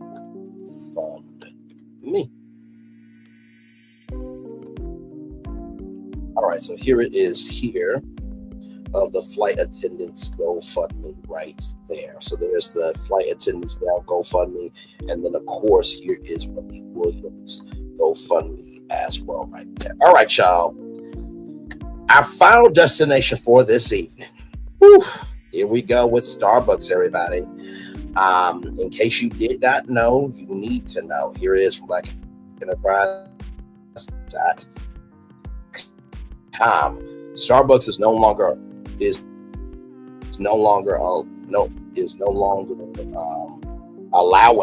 non-paying customers to access its facilities. I was about to say that's jumbled. Starbucks is no longer allowing non-paying customers to access its facilities. Starbucks is no longer allowing non-paying customers in its buildings. Starbucks is ending its open door policy for non-paying patrons. The company's new code of conduct outlines areas within its establishments that are now off limits to those who do not make a purchase. We want to ensure our spaces are prioritized for use by our customers. The code states our spaces, or our cafes, patios, and restrooms, are used for use rather by customers and partners.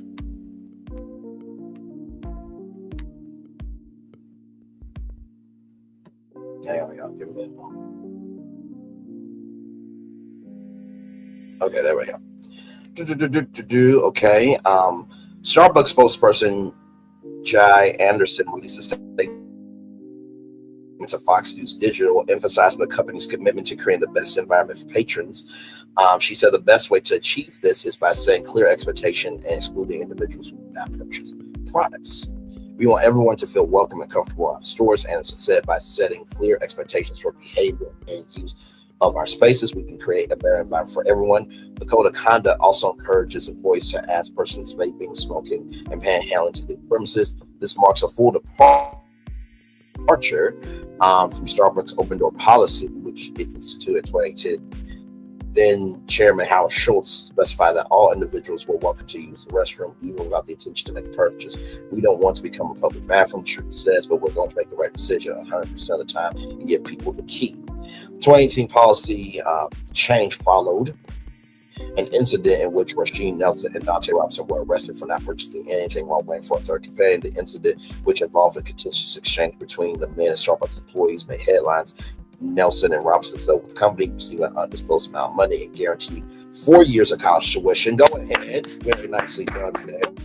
The men also settled their claim for settled their claim with the city of Philadelphia over the arrest for $1. Really? As a part of the agreement, the city is required to create a program for young entrepreneurs. I mean, listen, I go over to Dunkin' most of the time anyway. I get, why they're doing it, because they don't want, a toxic environment, but also too, it's like, that's what discernment is about, and that can isolate customers. But hey, I mean, Starbucks been around this long. I'm sure it won't be a problem. And in case you did not know, if you are dining in at Starbucks, you can get free refills. You can get free refills. I didn't know about that either. I thought it was just a one and done thing, but so let me put this up here for all of you. Give me one momento.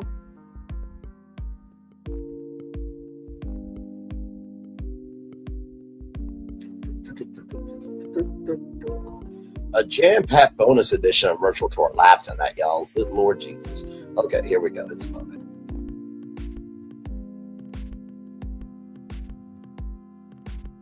It is unloading. It's a thing.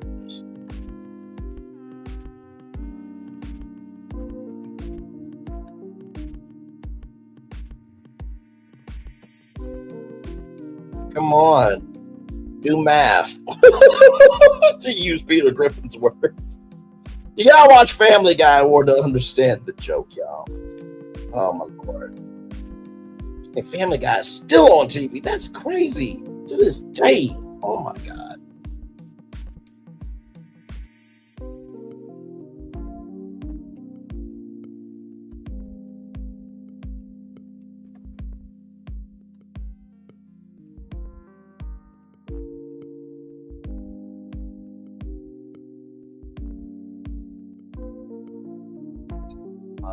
Every other website has been loading up. Except this one. Okay, hang on, y'all. Now it's going to a white screen, which should show the website. Now it's a black screen. I promise you, the only teleprompter I have is the destinations we go to, and then everything else is in the script. I promise you. It's just me. It's just me. Oh, now you want to work. Okay, all right. Jesus Christ. The words of Justin Timberlake, Cry Me a River, right? Hang on, y'all. Oh, my Lord, okay.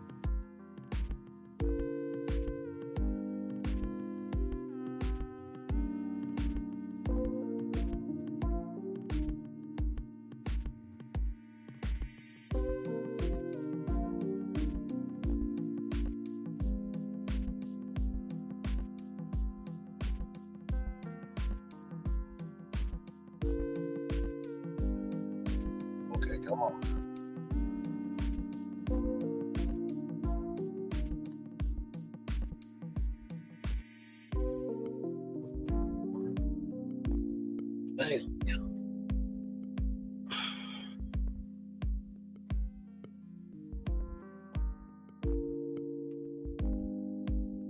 don't know what's going on.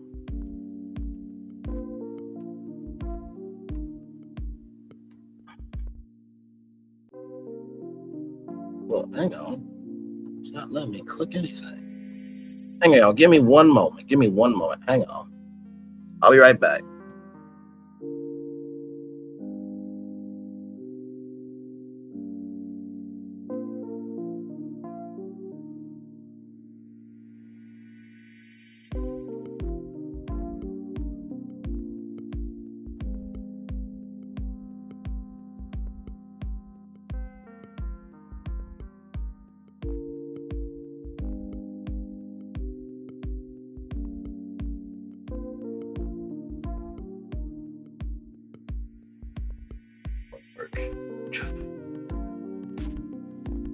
Y'all still hear me? Hang on 1 second. Okay, y'all can still hear me. Mic check 1 2 1 2 1 2. Okay, we are good to go. All right, let me. Like I said, you never know what's going to happen when we are live on tour. Let me get this destination up for y'all.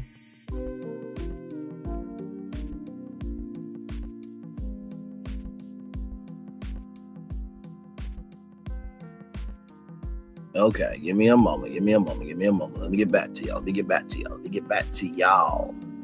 Jesus Christ, technology sometimes. I mean, my Lord. All right, y'all.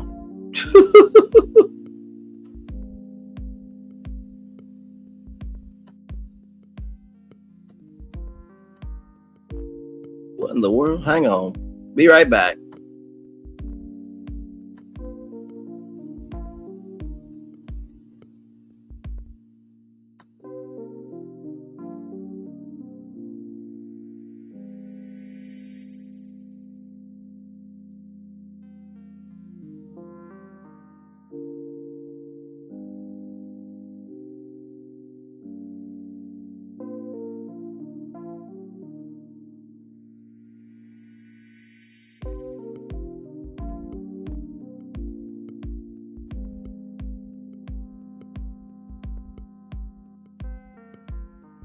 Hey everybody, I am back.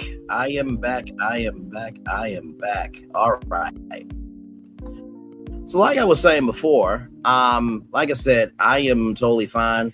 No disrespect to Starbucks. They have every right to do what they want to do, but you know what I mean? So it is what it is with people not being able to do that. So it should be starting somewhere on the 27th,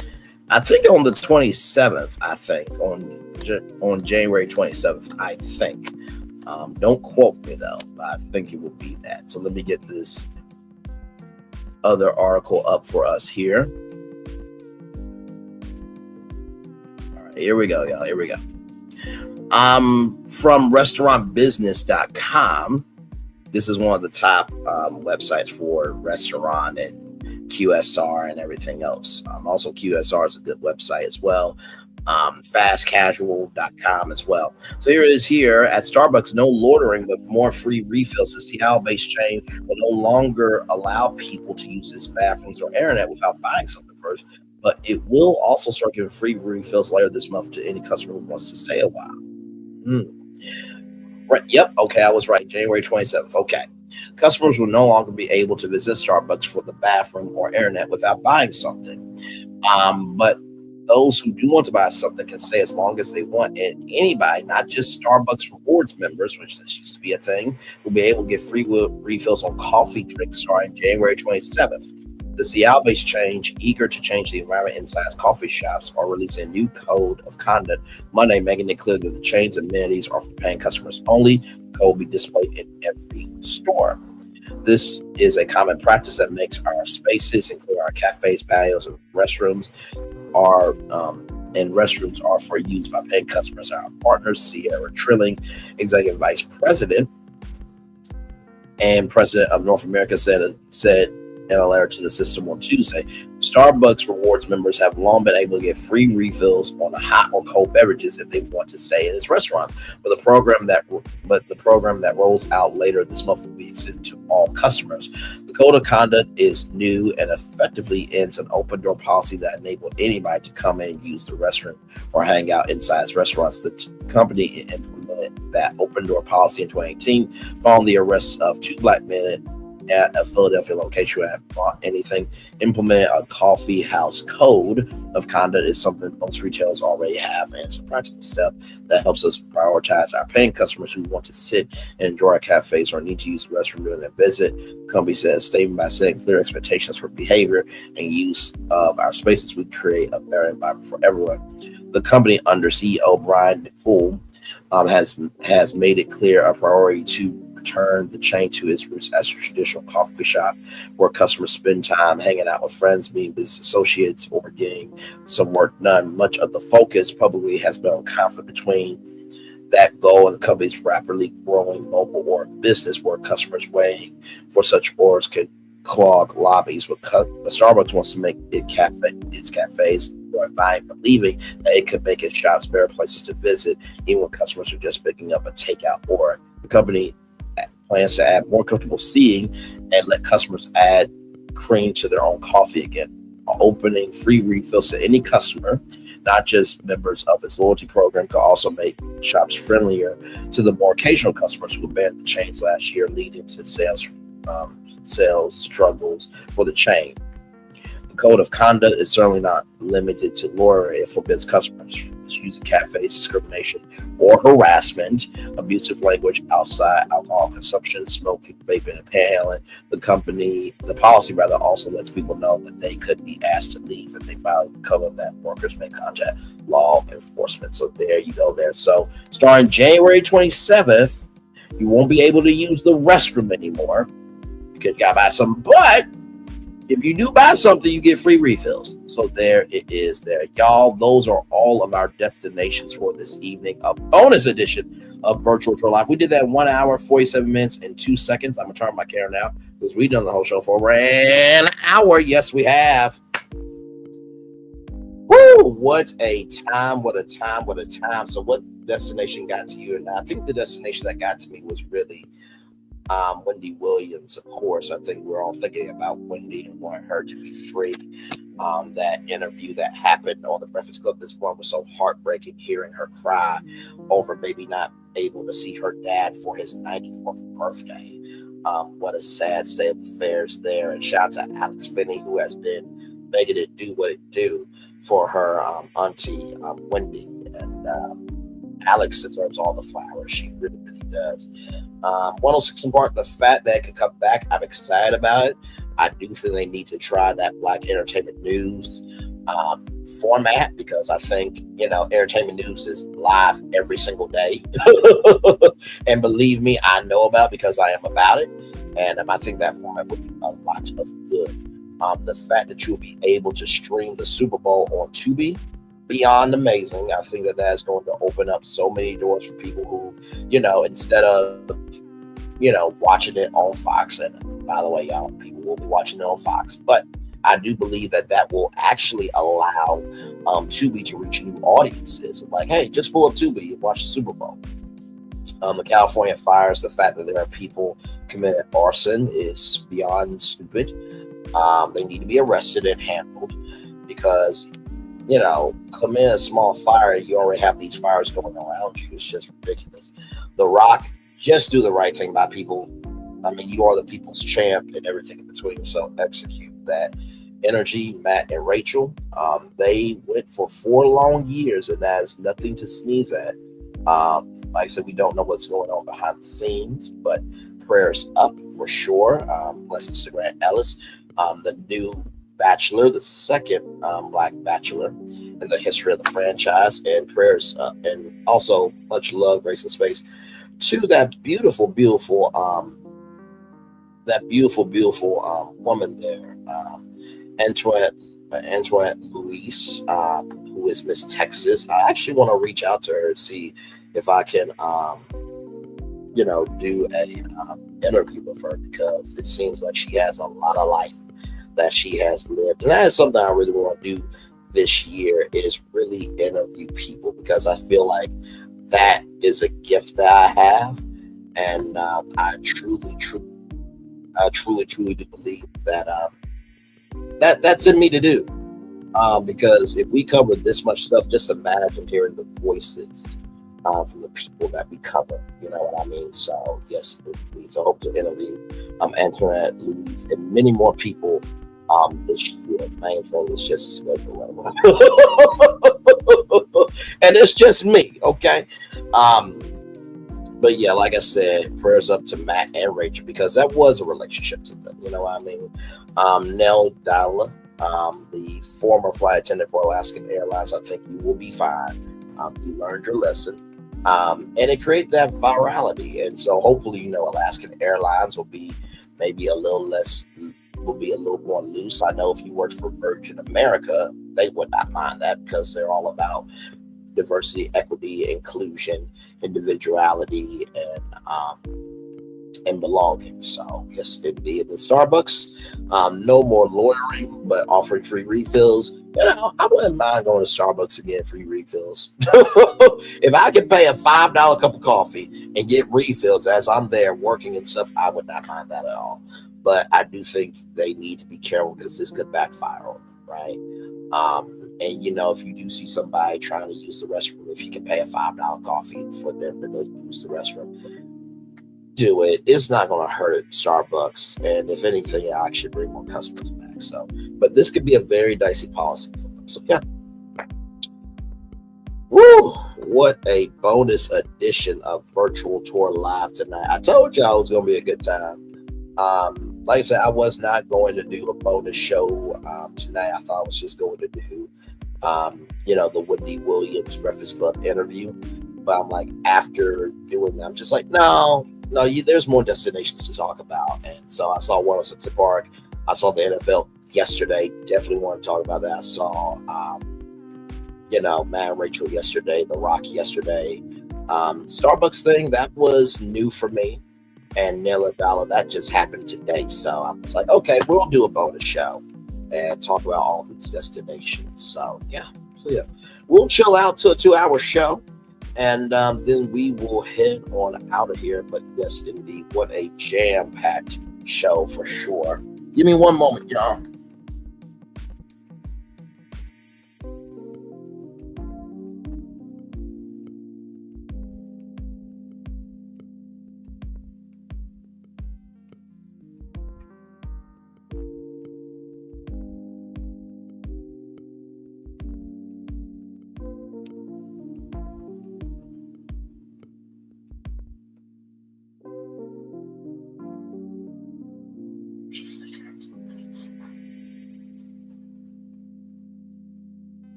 Hey, everybody. Oh.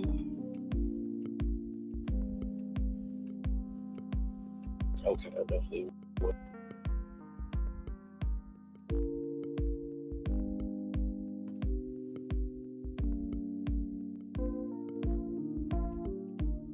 Yes, indeed. Hey, everybody. Hey. Welcome in. Glad to have all of you here. We are just chilling live on tour. Yes, indeed. Like I said, what a jam-packed show tonight. Like I said, I think every destination really got to me. Like I said, I think, you know, of course, California wildfires, prayers up to them as well. If you know anybody out of California, you can figure out a way to get resources to them, please do. This is a time to unite, not a time to divide. I know our country is more built for the sadness than the happiness. And it gets mentally taxing to see that, but I know we can definitely be more if we unite and not divide, like I said. But yeah, so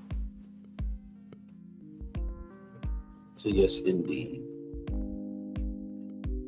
Oh man, 2 people in the building. Thank you all so much. By the way, thank you all for the 5 likes. I appreciate each and every one of you. Thank you.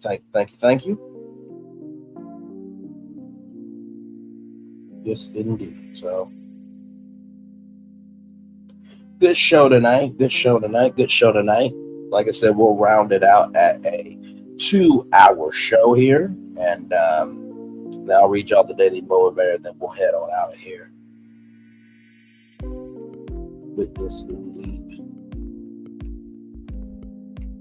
And like I said, I'll have a brand new show for you all tomorrow morning at 11 a.m. And then, of course, Married to Medicine will be on at 6 p.m. I saw Captain Venus, La Capitana Venus, making it do what it do today with a live. So I'm very proud of her for, coming back live. I think that is a, wonderful, wonderful thing. She is a great content creator. Hey, my friend, good to see you, Cynthia Jacob. Glad to have you here. Just to, give you the intel of what happened tonight. Of course, we talked about Wendy Williams. She interviewed also Don Lemon upon today, praying for her, of course, to be free from her conservatorship. On 6 Park may be coming back for its 25th anniversary. The president and CEO of BET, Scott Bill, said that it cannot work as a linear TV show, which I disagree wholeheartedly. I think that it can come back as a top 10 Black entertainment news show. And you put that live on BET, stream on BET Plus, and then you have the 106 & Park After Show podcast. I think that will be probably the best way for them to go about it. The NFL, the Super Bowl, you will be able to stream it live on Tubi. That's right. On February 9th, you will be able to go to Tubi.com and watch the Super Bowl live on your laptop, on your phone, on your tablet, on your TV. That is changing everything for sure. Of course, the California wildfires, there are about 60 people who have been arrested for committing arson and burglary and everything else, impersonating police officers, firefighters. Then The Rock had a deal with the Army, the United Football League, and The Rock and the Army had a deal. He only posted 2 of the 5 posts for social media, but they are good, and they're trying to figure out a new contract. Matt, James, and Rachel O'Connell have broken up after 4 years of being together, and it was behind an antebellum party that Rachel O'Connell went to in college. But Matt James forgave her, which was very gracious. Him being the first Black bachelor and her going to an antebellum party, which, if you don't know about antebellum, that was back in the 1950s, where Black people were servants or slaves. Yeah.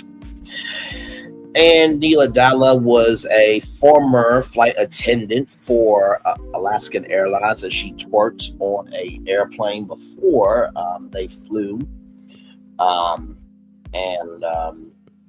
So she got fired after that. Absolutely, she did. But I think she will be all right. And she looked good. I mean, you saw the thumbnail, the picture I used. So listen, highly favored. Hallelujah. I'm gonna say Mama Sama Makusa. Don't blame on the sunlight. Don't blame on the moonlight. Blame it on the jiggle. Okay, not the boogie, but the jiggle. And then Starbucks. Lord Jesus. Starbucks, starting January 27th, you will not be able to use the restroom anymore. They are ending their open door policy. But if you do buy something, though, and this is to all people, this is not just to Starbucks Rewards members, you will be able to get free refills at Starbucks. Yeah, so that is the recap there. A bonus edition of Virtual Tour live this evening. Yes, indeed. So yeah, you guys got like 2 bonus shows today. You got one at 8 a.m. right after the Breakfast Club interview. And then you got this bonus show tonight at 6 p.m. So, like I said, I always try my very best to be accommodating. Y'all know my rule. I don't go live on Thursdays unless there's something in the culture that needs to be talked about. And just so happened that Wendy Williams was the top topic, rather. So, yes, indeed. So yeah, that was the show. I'm Cynthia Jacob. Love you, value, and embrace you as always. Thank you for being here. I hope you had a wonderful, wonderful day. Yes, indeed. Yes, indeed. Yes, indeed. Yes, indeed. Yes, indeed.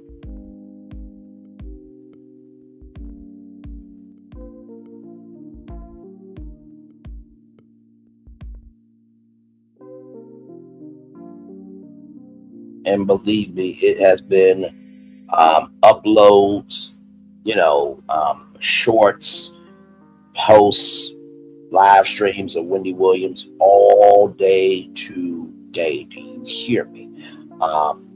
So yeah, it's been nonstop all day today. So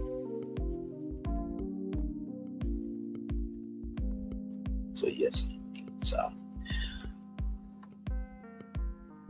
Oh, thank you, Cynthia Jacob. Listen, I do my very best. I really, really do, to try to give y'all something new, something impactful, but most of all with soul. There are some days where, this mission is a little long at the tooth of, being patient. Because, like I said, this morning to have like 30 people in the live for Wendy Williams was amazing. And I was very humbled by that. I know more people are probably here to hear about Wendy Williams than to, see me, which I've understood this.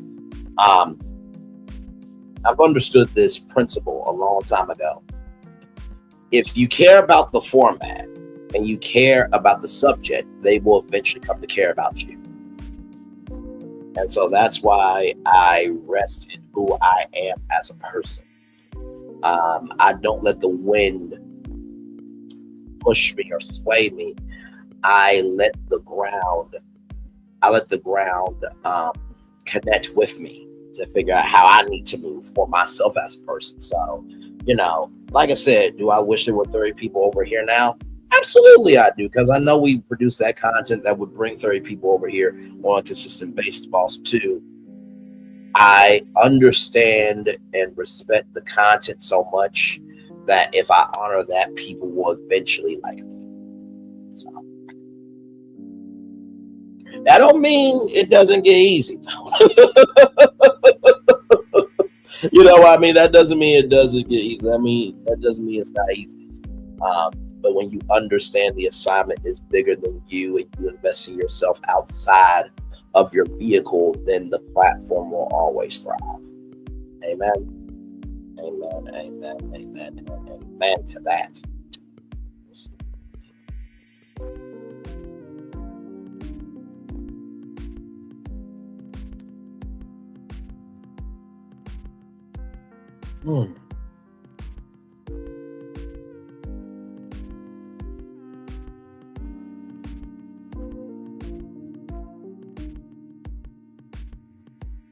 So yes, indeed. Let me get the daily motivator up for you all here.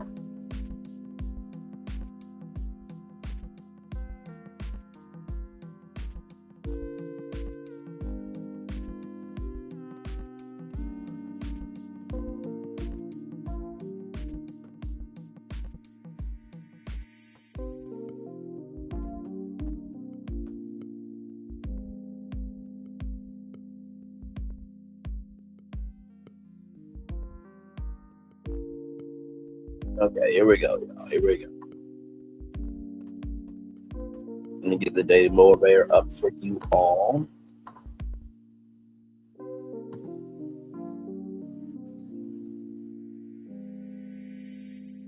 Here we go, everybody. Here we go. Here we go. Here we go. Here we go. As it loads up for us here, it is time for the daily motivator, everybody. Beware of little expensive small leaks will sink great ships. Benjamin Franklin. Amen. They will, my good friend. It's time for the daily motivator for Thursday, January 16th, 2025. A growing set of tools. Capability, and putting that capability to use gives you ownership. It gives you ownership over your own life and over your own corner of the universe. Living well is a matter of successfully dealing with reality. That means having a positive impact on your environment, on your circumstances, and on the people around you. Seek out new challenges and you compel yourself to develop new capabilities. Apply those capabilities and they become more robust, informed, and effective. Imagine what capabilities could be helpful in the future in the event of some particular set of likely circumstances. Work to develop those capabilities so that you'll be well practiced in them when the need arises. Give yourself a growing set of tools for transforming various situations into positive, fulfilling outcomes. Then eagerly put those tools, those capabilities to use. Already you are highly capable and able to become even more so. The more you invest in your capabilities, the more life's various twists and turns will turn out in your favor. Ralph Morrison. Ooh, this one's got some sauce to it. All right. So a growing set of tools. I think my growing set of tools in my life is really understand the power of investment. And I say that is a growing set of tools for me is because I always just thought investment was just showing up. Oh, no. Anybody can show up. It takes somebody to, be in the room. And I think that's what I've done here with our platform that we are continuing to create over here is that, the investment doesn't just come from how many times I come on, live on tour. It doesn't come from when I, upload videos or be in the chat. It is how I utilize those tools for myself to become a better person. Like I said, I don't want to work on YouTube full time. I want to work on my platform full time. YouTube is just the vehicle for the platform to be shown. So the first thing I will tell you about, a growing set of tools is that the only way that those tools will ever grow with you is if you grow yourself as a person. That's the first thing that I will tell you about a growing set of tools. Capabilities could be helpful in the future in the event of some particular set of likely circumstances. Those likely set of circumstances will only come based on how you move. How you think and how you move determines the flow of blessings and curses in your life. So if you think positive and you move positive, then the flow will be positive in your life. If you think negative and you move negatively, then the flow in your life will be negative. It's called the law of attraction. So the second thing I will tell you is that at the beginning, middle, end of the day, the only way capabilities will be helpful in the future is if you determine the flow of where you are right now. The flow of where you are right now will determine where you end up in the future. And finally, ladies and gentlemen, finally, you are already highly capable and able to become even more so. I said something this morning. I said the fact that you woke up means that impossible became possible this morning. And I really did recognize how deep that was. Steve Harvey, he said one time that, when you really think about it, you made it through all of your bad days 100%. I never really thought about it like that. Because of the simple fact that I'm just like, a bad day is a bad day. There's nothing good from it. But then when I think about, well, I've actually made it through. And tomorrow is a new possibility because I am new in a day of possibility. There it is. So always remember, as long as you are moving forward, the possible will always be available to you.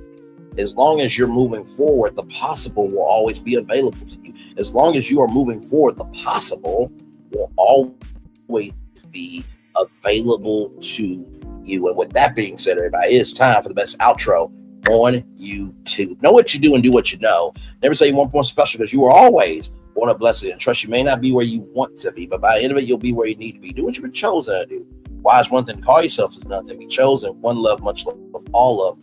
I have spent time with you. You have spent time with me. Hopefully, by spending time together, we're also to be great together. And always remember, whether you're radio, television, YouTube, living your best life, or you're just trying to showcase that, listen, whether you sit high and look low, or you sit low and look high, you can always be in someone else's circumstance. Make sure the replay is not just for you to watch it, not just for you to listen to it, but for you to want to experience it again. I love you. I value you. I embrace you all. Always remember, when receive love, you got to give it. When receive love, you got to give it. When receive love, you got to give it. Wherever obstacles you have overcome, whatever success you have achieved upon this particular day. I am extremely proud of you, but no one else is proud of you. Be proud of your damn self. And finally, y'all, just know that you're loved. And love is not just by your family and friends, but just know that you are more than enough. You know, you're not a fifth of a person, a quarter of a person, a half of a person. You are more than enough. And I say that to you because I know that when it comes to trying to figure out who you are in the world, you're always thinking, am I doing this right? Am I doing that right? Is this person feeling comfortable? Is that person afraid?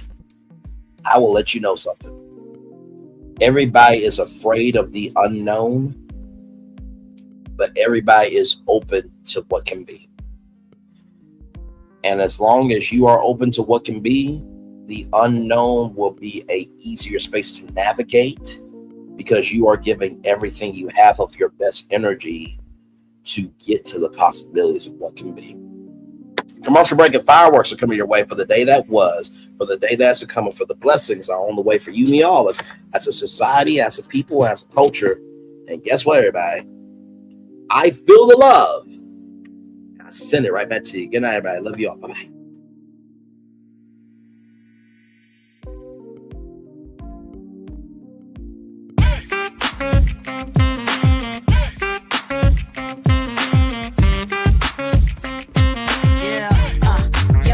All day. Yeah, we're working, let me play. You know me, work real hard, now we're ready, let's play. Ay, hustle up, yeah. Ready, set, let's go, yeah. Hustle up, yeah. Ready, set, let's go. Turn it up, turn it up, turn it up, turn it up a little louder. Now get low, get low, come on, drop it to the floor, yeah, drop it to the floor. Turn it up, turn it up, turn it up. Turn it up a little louder. Now get low, get low, come on, drop it to the floor, yeah, drop it to the floor. Turn it up, turn it up, turn it up, turn it up a little louder. Now get low, come on, drop it to the floor, yeah, drop it to the floor. Turn it up, turn it up, turn it up, turn it up a little louder. Now get low, come on, drop it to the floor, yeah, drop it to the floor. Turn it up, turn it up, turn it up, turn it up a little louder. Things have been a little quiet around here. We've missed the fun, we've missed the excitement, we've missed the entertainment, we've missed the nightlife, but most of all, we've missed you. We're getting ready. Caesar's Rewards. We can't wait to welcome you back.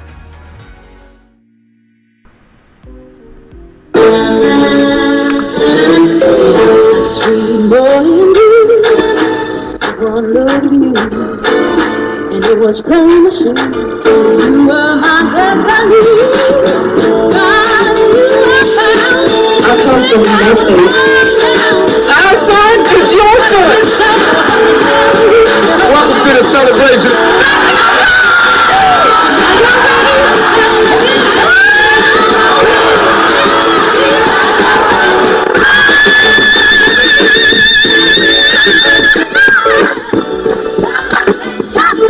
We all we got.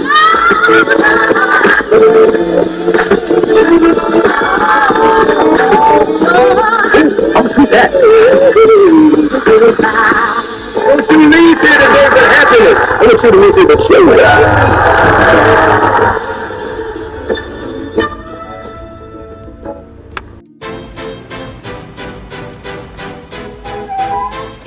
This is for all you multi-talented, multitasking, multi-everything people out there. Take it away. Find your glory, write your story, fearless feet will carry you. Time you own it, take your moment, be a fire burning through. Hustling from night until morning, grinding it out, it won't be long. Feel your power, it's your hour, you inspire, you are strong. Enjoy your Zilla. Oh, no applause? You're all fired.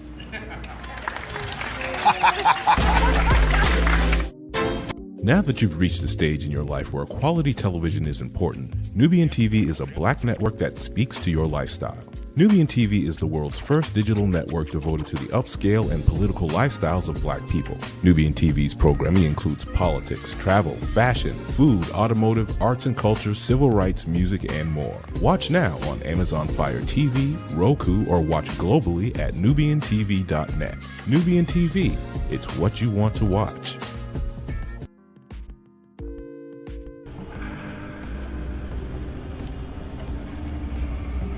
I got a question for you. What does this city know about luxury? Huh? What does a town that's been to hell and back know about the finer things in life? Well, I'll tell you. More than most. You see, it's the hottest fires that make the hardest steel. Add hard work and conviction, and the know-how that runs generations deep in every last one of us. That's who we are. That's our story. Now, it's probably not the one you've been reading in papers, the one being written by folks who've never even been here and don't know what we're capable of. Because when it comes to luxury, it's as much about where it's from as who it's for. Now, we're from America, but this isn't New York City, or the Windy City, or Sin City, and we're certainly no one's Emerald City.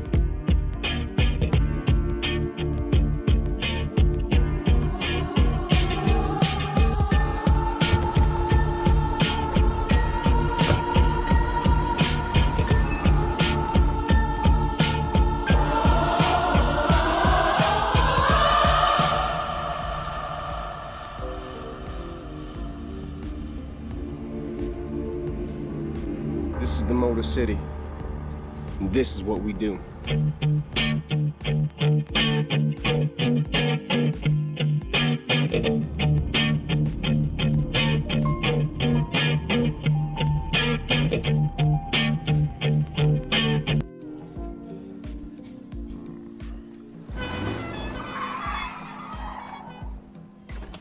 Come with me if you want to live a more delicious life. Oh, maybe we should get in the van. In this world, we don't get to control much. The past, male pattern baldness. Leggies. Got one right now. The urge to puff that bubble wrap. But there is one thing we do get to choose every single day. What we eat.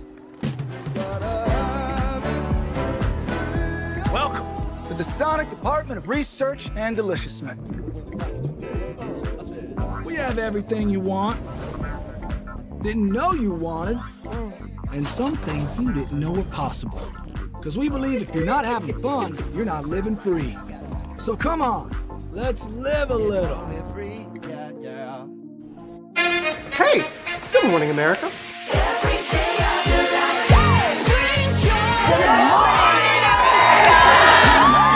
Good morning, America. Good morning, America. Good morning, America. Money! Are you ready? They are ready. Covering the biggest events in the country right now. There's a lot going on here. It's always a good time. That's what the show's about. That's good. Really good. Very good. Coming in hot, Jimmy, coming in hot. It's far from elementary. Good morning, America. I'm not going to try to strut like Michael or anything. I have known George a long, long time. Have you ever known him to dance? Look at that face. You don't just see it, you feel it. I'm in. I'm in. I'm in too. I'll be there. I am here and so happy. I'm in. I'm in too. I'm in. That tells you something when Snoop Dogg's in. Michael, George, Lara, Ginger. Open your eyes. Think of the one place you've always wanted to see.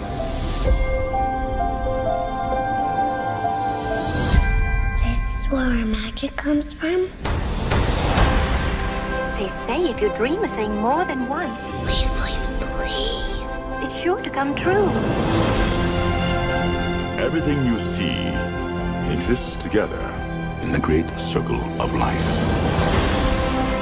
There are stories about what happened. It's true. All of it. In every job that must be done, there is an element of fun. I told you she was tricky. Life is full of possibilities. What do you want to be remembered for? The world is in our hands, and we gotta do something with it. I just want to say a word of thanks to all the artists, the workers, and all of you. The young and the young in heart. You helped make this dream come true.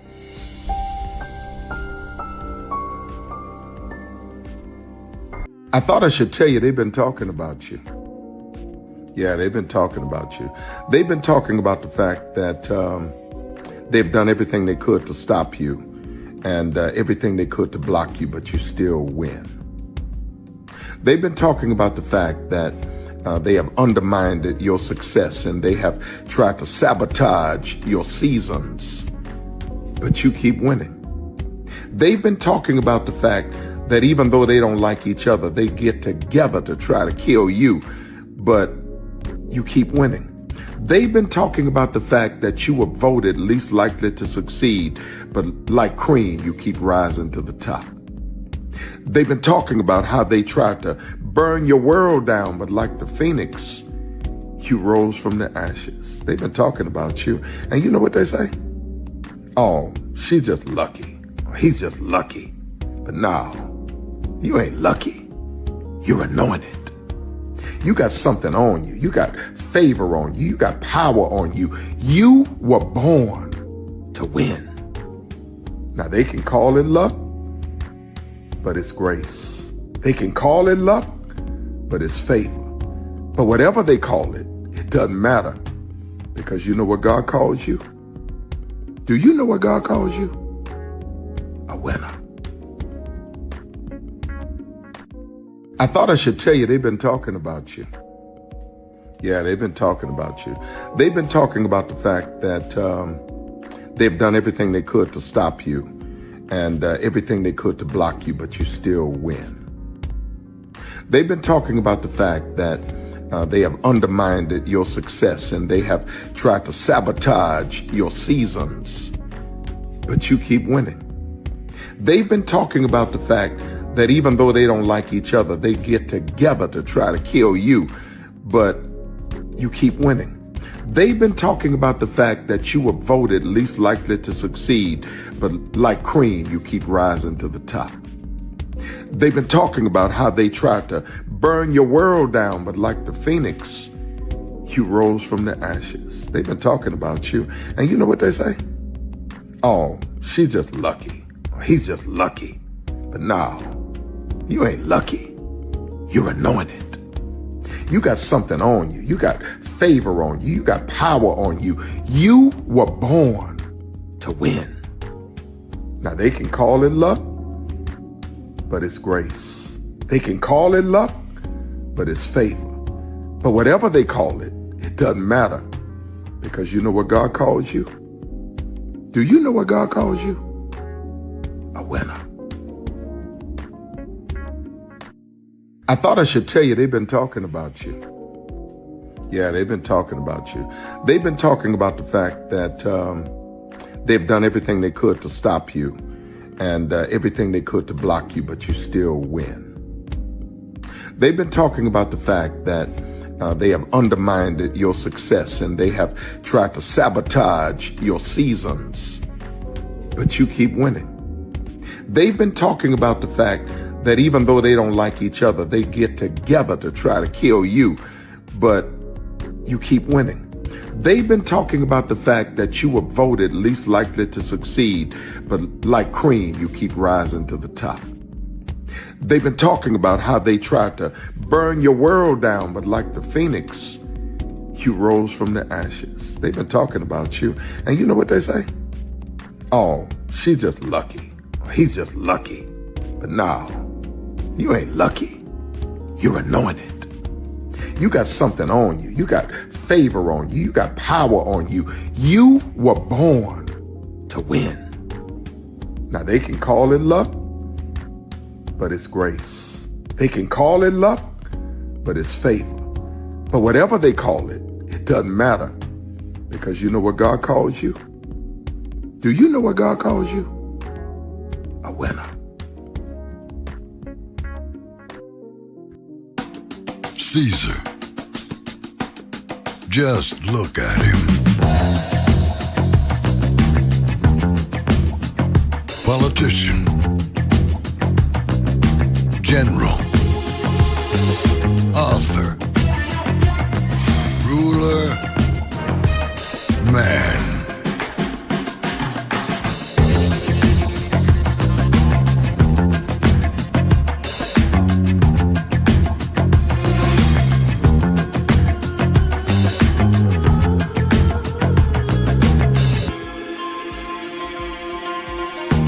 Legend has it, he's not only stared into the belly of the beast, he's had it for dinner. Here he's free to relax, or party, or relax, or party, or relax, and party. His is a world of opulence, excess, and the occasional impulse buy. Not one to rest on his laurels, he's famous for ushering in a new age of entertainment. So, for anyone seeking a place where the sun never sets on a good time, all this awaits. I am Caesar, and I approve this palace.